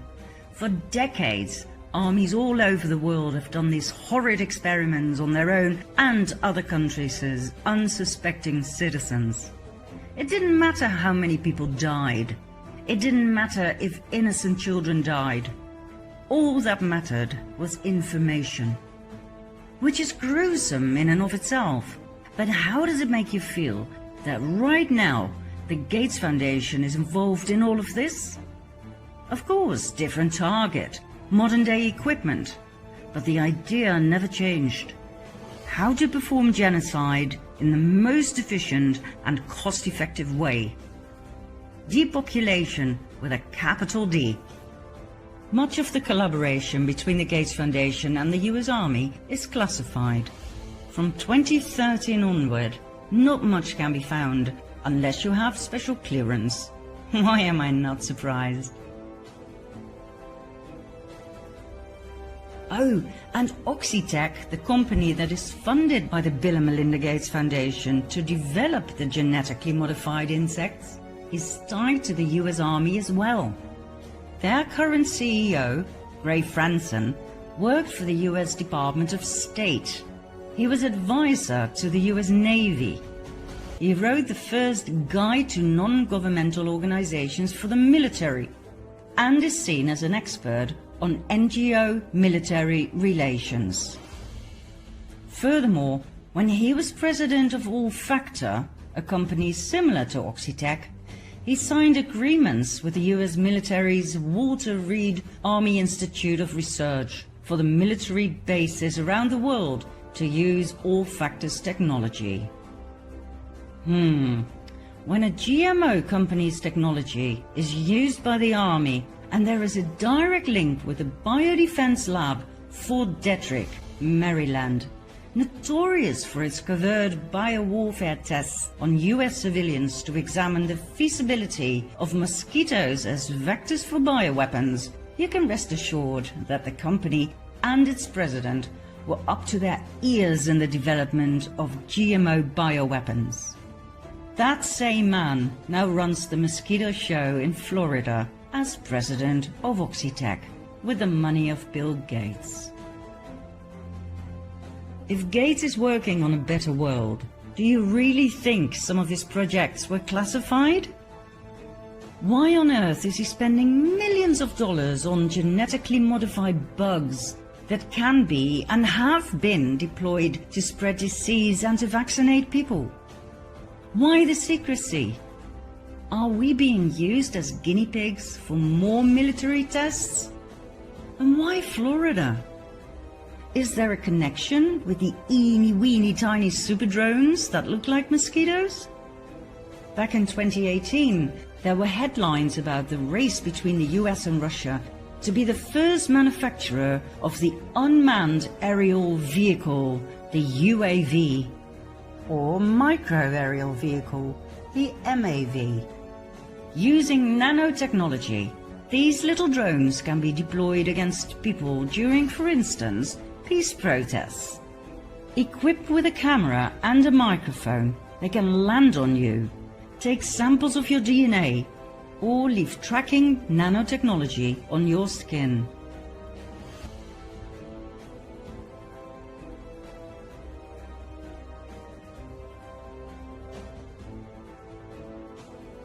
Strategic analyst Paul Buchanan told NBR in July 2018 about the interest in UAVs. The predictions were that the UAV industry could be worth $89 billion by 2022. Somehow, we find it hard to believe that our philanthropist Bill Gates has nothing to do with these insect drones. It's probably only a matter of months before he comes out with yet another interview promoting the infinite possibilities of the nanobugs.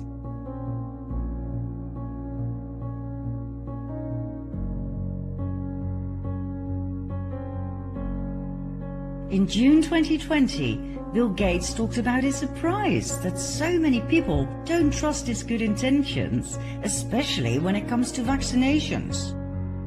We're just giving money away, he said. We just write checks to pharma companies. Up until April 2020, the WHO's biggest sponsor was the American government. The Bill and Melinda Gates Foundation was number 2. When President Trump put a halt to this funding, Mr. Gates became the WHO's biggest sugar daddy. He owns the WHO. Halting funding for the WHO during a world health crisis is as dangerous as it sounds. The world needs them now more than ever. Well, the truth is the group actually needs Gates more than ever. With the U.S. taking a pause, he'll now be their largest active donor. That's right, 1 out of every 10 bucks that the WHO gets is from the world's second wealthiest man. So should we be concerned about how much one man has maybe an outsized influence with an obviously corruptible entity such as the WHO? Joining me now. He's treated like a head of state, not only at the WHO, but also at the G20. He is one of the most influential men in global health. The Foundation's impact on the WHO is enormous. If they weren't there, if they walked away with their money, the deleterious impact would be profound, and everyone is all too aware of that. the WHO is owned by Bill Gates. Its Director General, Tedros Adhanom Ghebreyesus, is nothing but a puppet. His strings are pulled by Gates and the Clintons.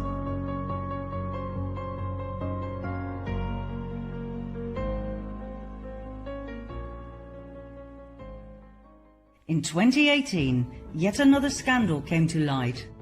Here's what happened. Before Tedros became Director General of the WHO, he held two high-level positions in the government of Ethiopia, Minister of Health and subsequently Minister of Foreign Affairs. He became very friendly with the Clintons and a speaker at the Clinton Global Initiative of the Clinton Foundation. And he was board chair of the Global Fund. The Global Fund presents itself as an independent organization that aims at eradicating AIDS, tuberculosis, and malaria. While Tedros was chair of the Global Fund, the organization was involved in scandals about fraud and misappropriation of funds.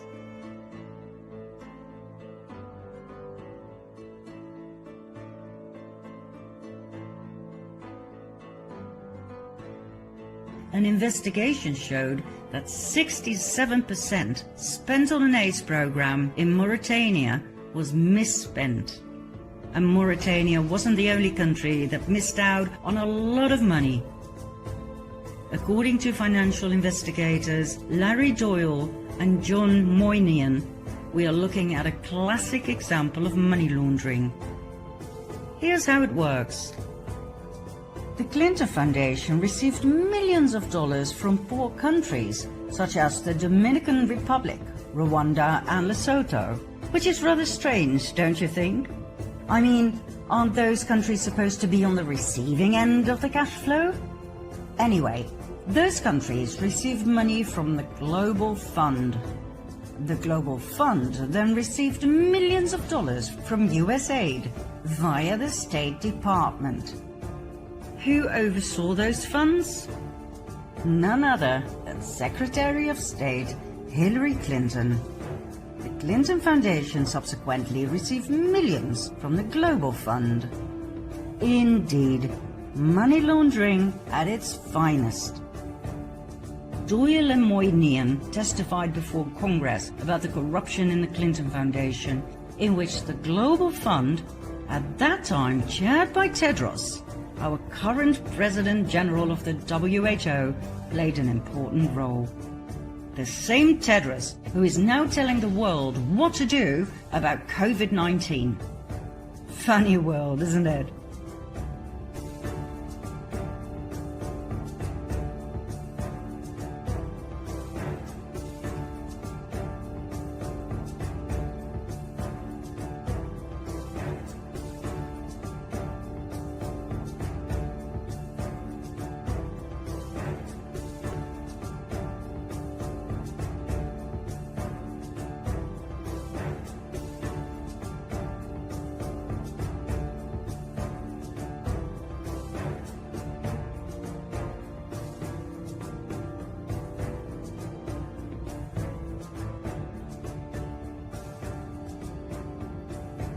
Are you starting to have doubts yet about Mr. Gates' philanthropy?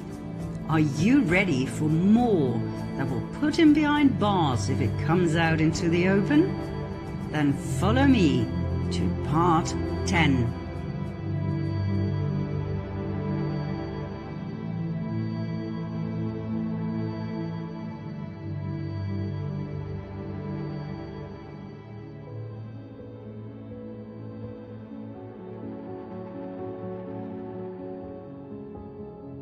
We're not done with Mr. Gates just yet. As a matter of fact, we've only just started. What else is he up to? He is heavily into buying shares and thus influence in big companies such as Apple, Twitter, Alphabet, Amazon, and Alibaba. Companies that have massive influence in the area of tracking apps, global surveillance, facial recognition, and spyware. His part in Alphabet and Twitter explains the absurd level of censorship we encounter when posting or searching for anything controversial about vaccinations and currently COVID-19.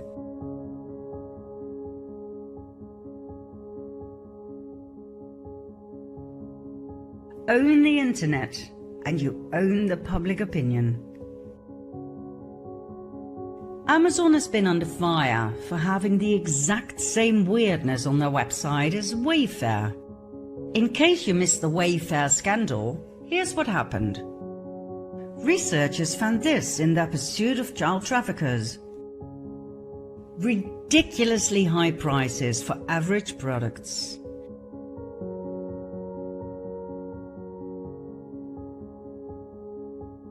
Upon investigation, the names of these products turned out to correspond with missing children.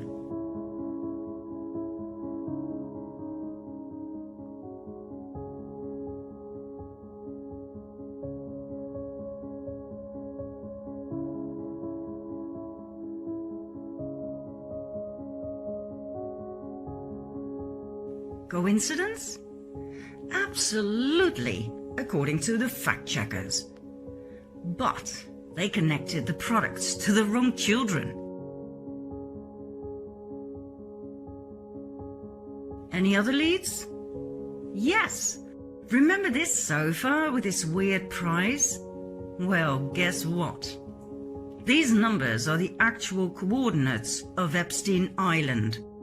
Little St. James, Pedo Island, Orgy Island, it goes by many names. And look at the name of the sofa. She was the consort of convicted pedophile Jeffrey Epstein. She is now in custody and singing like a canary, meaning she has given the investigators a list with a lot of names belonging to the people who joined her on the Lolita Express, Epstein's private jet, to visit Little St. James, where they collectively raped and murdered children, according to whistleblowers.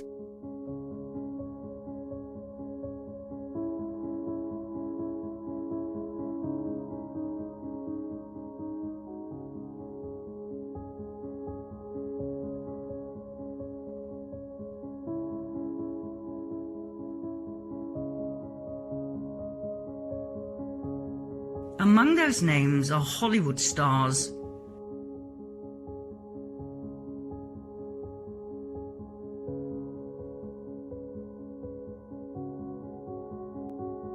Top-level officials.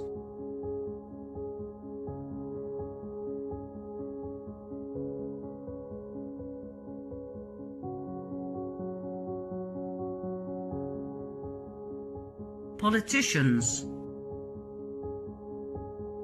Members of the royal families.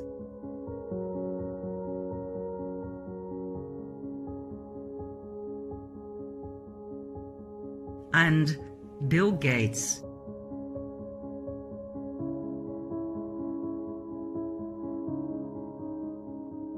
So, fact-checkers, maybe the conspiracy theory about Gates buying shares of companies that are deeply into child trafficking or human trafficking in general is not so far-fetched as you might think. I mean, it is easy to debunk a theory, but can you debunk facts? Ridiculously high prices of some products, and names that correspond with missing children. Fact. A sofa's price identical to Epstein Island's coordinates. Fact. Epstein being a convicted pedophile and child molester. Fact. That sofa's name corresponding with Ghislaine Maxwell, Epstein's madam and handler. Fact. Ghislaine Maxwell now in jail, where she provided the investigative authorities with a blacklist. Fact. A blacklist with hundreds of names of members of the elite. Fact. Hidden meaning of the name Wayfair. Wave plus fair. Fact.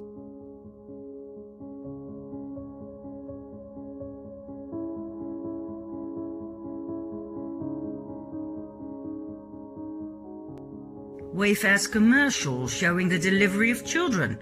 Fact.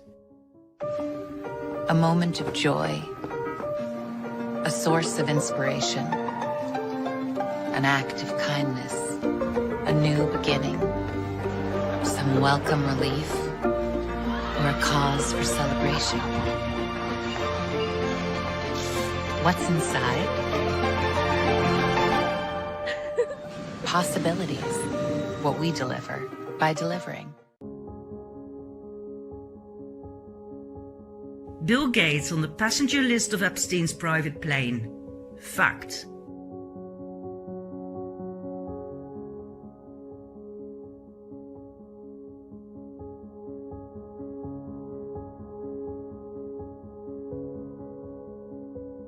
Bill Gates denying being a friend or business associate of Epstein.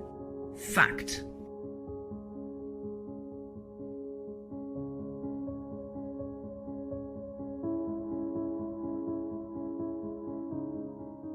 Gates says, no relationship, nada, nothing.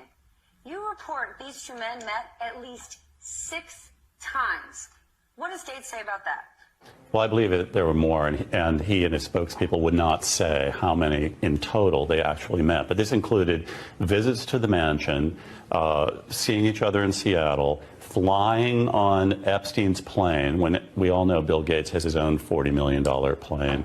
And then, as an investigative reporter, why would Gates say, oh, I had no relationship with him, when, of course, he knows what the facts are? So that always sets off red flags for me. He also has one of the largest, most established foundations on his own. Yes. Why would they ever set up a charitable trust benefiting Jeffrey Epstein? Well, what's the explanation? Not only does he have the world's largest charitable foundation, but one of their primary missions is to help young women in underprivileged countries. Jeffrey Epstein was preying on young women from Eastern Europe, from South Africa, luring them into his web. And it's the antithesis of what the Gates Foundation stands for. And by the way, there were Gates Foundation employees who were horrified when they realized what Jeffrey Epstein had done and was saying, we don't want to have anything to do with this, and yet the project went on. And what is the Gates explanation for this? That it was all about philanthropy, that Bill Gates just wanted to find new sources of money.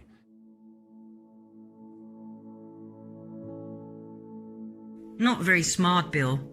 The evidence is there. It will not go away. Gates and Epstein met on several occasions to discuss philanthropy issues. Let me guess. I'll bet they wanted to do more to protect little girls and young women, right? If this is ever brought before a judge, Gates will be found guilty and spend the rest of his days in Guantanamo Bay. That is, if he doesn't get the death penalty. Back to the internet, and back to Gates' huge investments in companies such as Amazon, that has been under investigation ever since the Wayfair scandal. Amazon is notorious for its censorship of books and documentaries about child trafficking and pedophilia.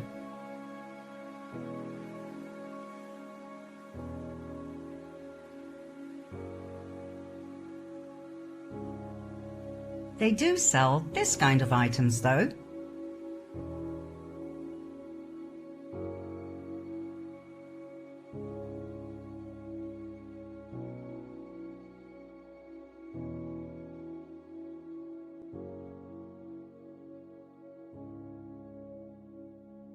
Makes you wonder, doesn't it? Well, maybe not when you realize that upon further investigation, we discovered that Amazon has the exact same interesting price-quality ratio for some products as Wayfair.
And for our Dutch viewers, so does bol.com.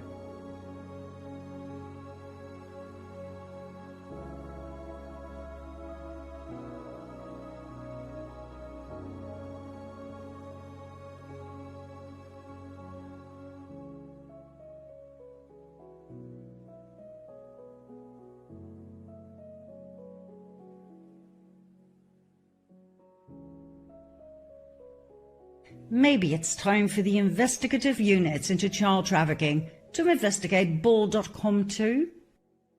Oh, and Alibaba? Adrenochrome. Pages full of adrenochrome. Remember the highly adrenalized blood of children caused by severe trauma?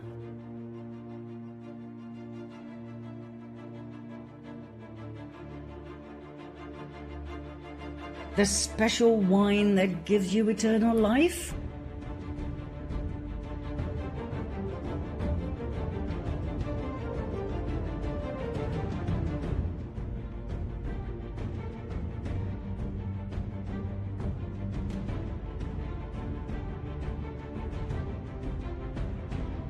Please watch the previous series Fall of the Cabal if you haven't just yet. Adrenochrome is connected to Pizzagate, child trafficking, sacrificial abuse, and now Alibaba, and thus Bill Gates.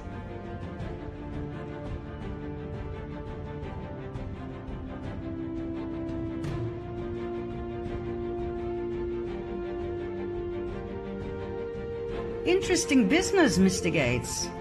Or do you still believe he is innocent? Now, of course, when Alibaba, Amazon, Wayfair and bol.com were approached about these strange facts, they all claimed it was nothing but glitches in the software. Doesn't exactly explain this, does it?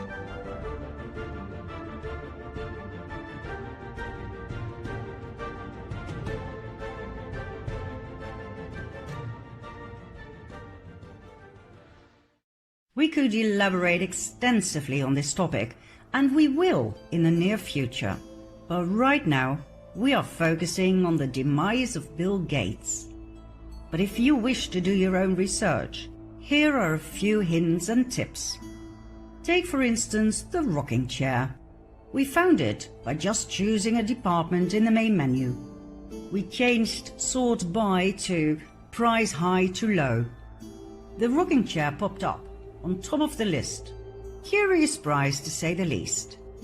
So we copied the article description, pasted it into a new tab and chose images. The same product appeared, sold by a different company. Click and find the normal price. We went back to the Amazon version. What else caught our eye?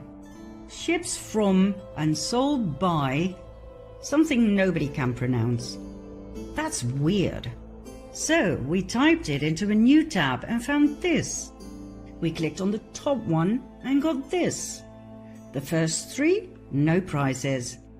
Number 4, interesting, ridiculous price. So once again, we copied the article description, pasted it into a new tab and chose images. The same product appeared, sold by a different company. Click and voila! The normal price.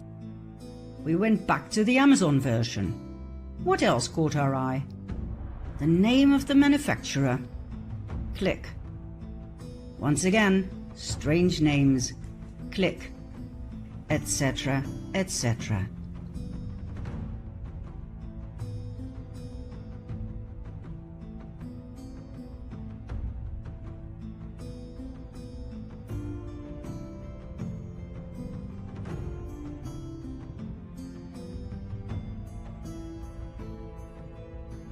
This is how it works. You are led from page to page. It works like a puzzle. They use codes and keys in order to lead you to the end product. And by that time, you are asked for your credit card data and more personal information. That's when we stopped. This is for the FBI to dive into. The same happened, by the way, when we searched for adrenochrome. A few months ago, Alibaba simply took you straight to their offers. But when we tried it again, everything had been deleted. No results. But when you simply go through their entire offer, there we are again. This time, however, one word has been added. Semi-carbazone or carbazochrome. Two separate words, so why can't we search for adrenochrome? And why are they used together when they are not the same thing? Weird. We decided to use our old screenshots to see what caught our eye. Low prices for something so extraordinary. Minimum amount to purchase 10 tons? And a possible lead to the suppliers. The suppliers seemed professional, but look, Alibaba. And when we tried to buy the product, we were led straight back to Alibaba's website. Is this because the company only and exclusively sells via Alibaba? We find that hard to imagine. So we searched again. Did we miss something? Well, yes, we did. A bit further down is the supplier without the Alibaba link. But that took us to an entirely different company. Same name, different website, and nothing but an empty shell. A smokescreen.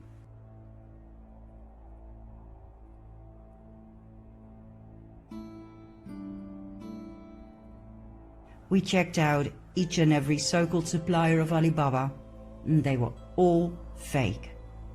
Fake websites, fake addresses, and whatever we clicked, we were led straight back to Alibaba.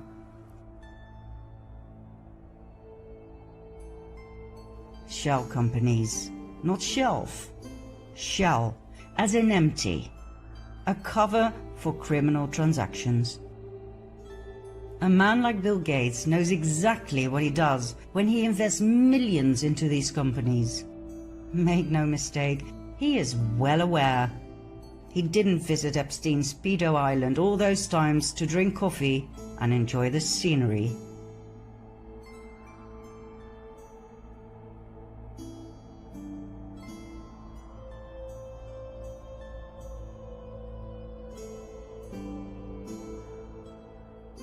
What else?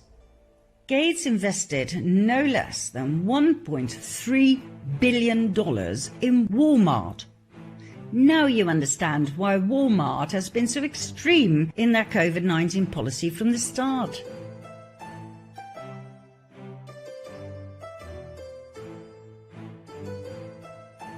Walmart, by the way, is a highly controversial business.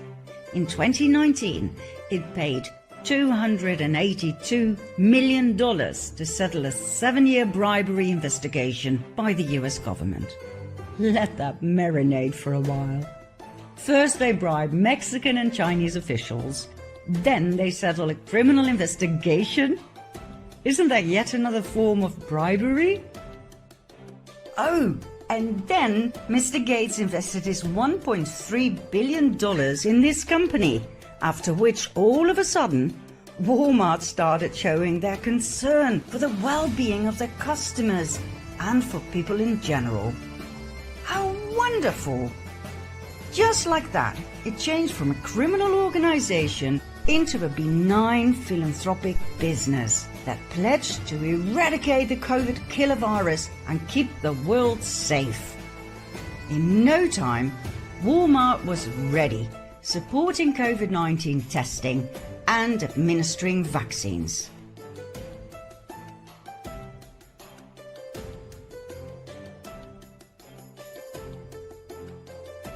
Wow, in your face! As millions of small and medium businesses went bankrupt due to the COVID hype, Walmart made astronomical profits thanks to Gates' CPR tests, his vaccines, and Walmart's e-commerce that grew 74% in the midst of a pandemic. Oh, and then there's Monsanto, recently bought by Bayer. In 2010, Gates bought 500,000 Monsanto shares worth $23 million. 8 years later, their worth had gone up to 64 million. Monsanto started off producing Agent Orange, a powerful and highly toxic chemical used during the Vietnam War to eliminate forest cover and to destroy crops. Its horrific side effects were all forms of cancer and birth deformities.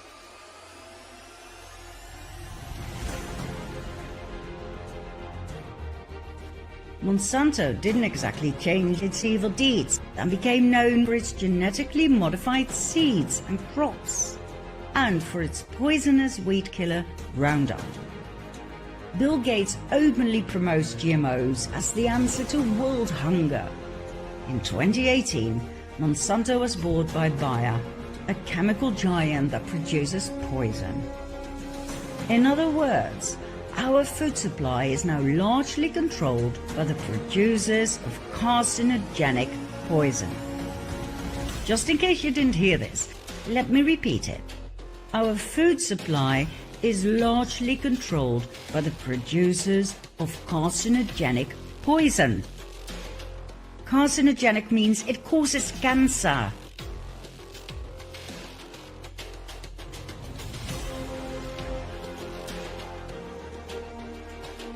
I wonder how many people think this is normal. And Rob Borsch, Deputy Director of the Agricultural Research and Development Team at the Gates Foundation until his retirement, spent 25 years of his career at Monsanto. Small world, evil players. And what about Gates' love for big pharmaceutical companies such as Bayer, Merck, Pfizer? He bought his way in through shares with millions and millions of dollars. Do you want to know why? So he can push his vaccination and poison fetish down the throat of each and every country in the world while making astronomical profits via his shares in the companies that produce the poison.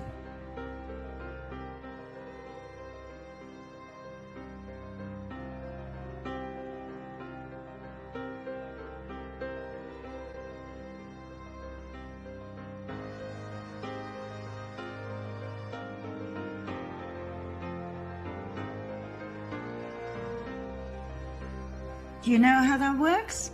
Here's an example. The Gates Foundation gives money to Pfizer, or Merck, or GlaxoSmithKline, or any other big pharma giant in which Gates has a financial interest, in order to develop a new vaccine. Next, the foundation gives money to political lobbyists to create a market for his vaccine. Then, Gates arranges a fixed and way too high price for the vaccine via Gavi, yet another Gates entity. The Gates Foundation and or any of the involved and co-profiting NGOs such as Global Fund give donations to foreign governments to buy the vaccines. Those governments are obliged to buy the vaccines from the vaccine producer. Think Merck or Pfizer. Global Fund gets their donation back from USAID. And last but not least, the Bill and Melinda Gates Foundation makes a massive profit and doesn't have to pay a dime of tax. So, who pays for the development and the purchase of the vaccines? That's right, you and me, the taxpayers. You've invested $10 billion in vaccinations over the last 2 decades, and you figured out the return on investment for that, and it kind of stunned me. Can you walk us through the math? Over a 20-to-1 return. So if you just look at the economic benefits, that's a pretty strong number compared to anything else. I think the numbers that you ran through were if you had put that money into an S&P 500 and reinvested the dividends, you'd come up with something like $17 billion, but you think it's $200 billion. Here, yeah. The Bill and Melinda Gates Foundation couldn't care less about the people in less developed countries. All they are interested in is profit. Profit through technology, research and development, GMOs, vaccines, and more poison. None of the above is about the heart. None of it is about true charity out of love for your fellow man. Is Mr. Gates simply obsessed with technology? Or are we dealing with a psychopath? Within Microsoft, that browser share was a very, very important goal.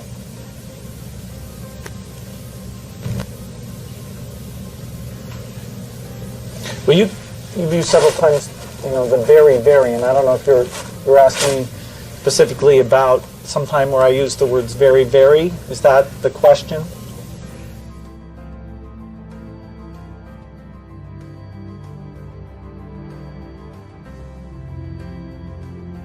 Let's see what he's truly up to, shall we? Let's have a look at the effects of his philanthropy in less developed countries. Join us and bear witness to the trails of destruction this man leaves behind in part 11.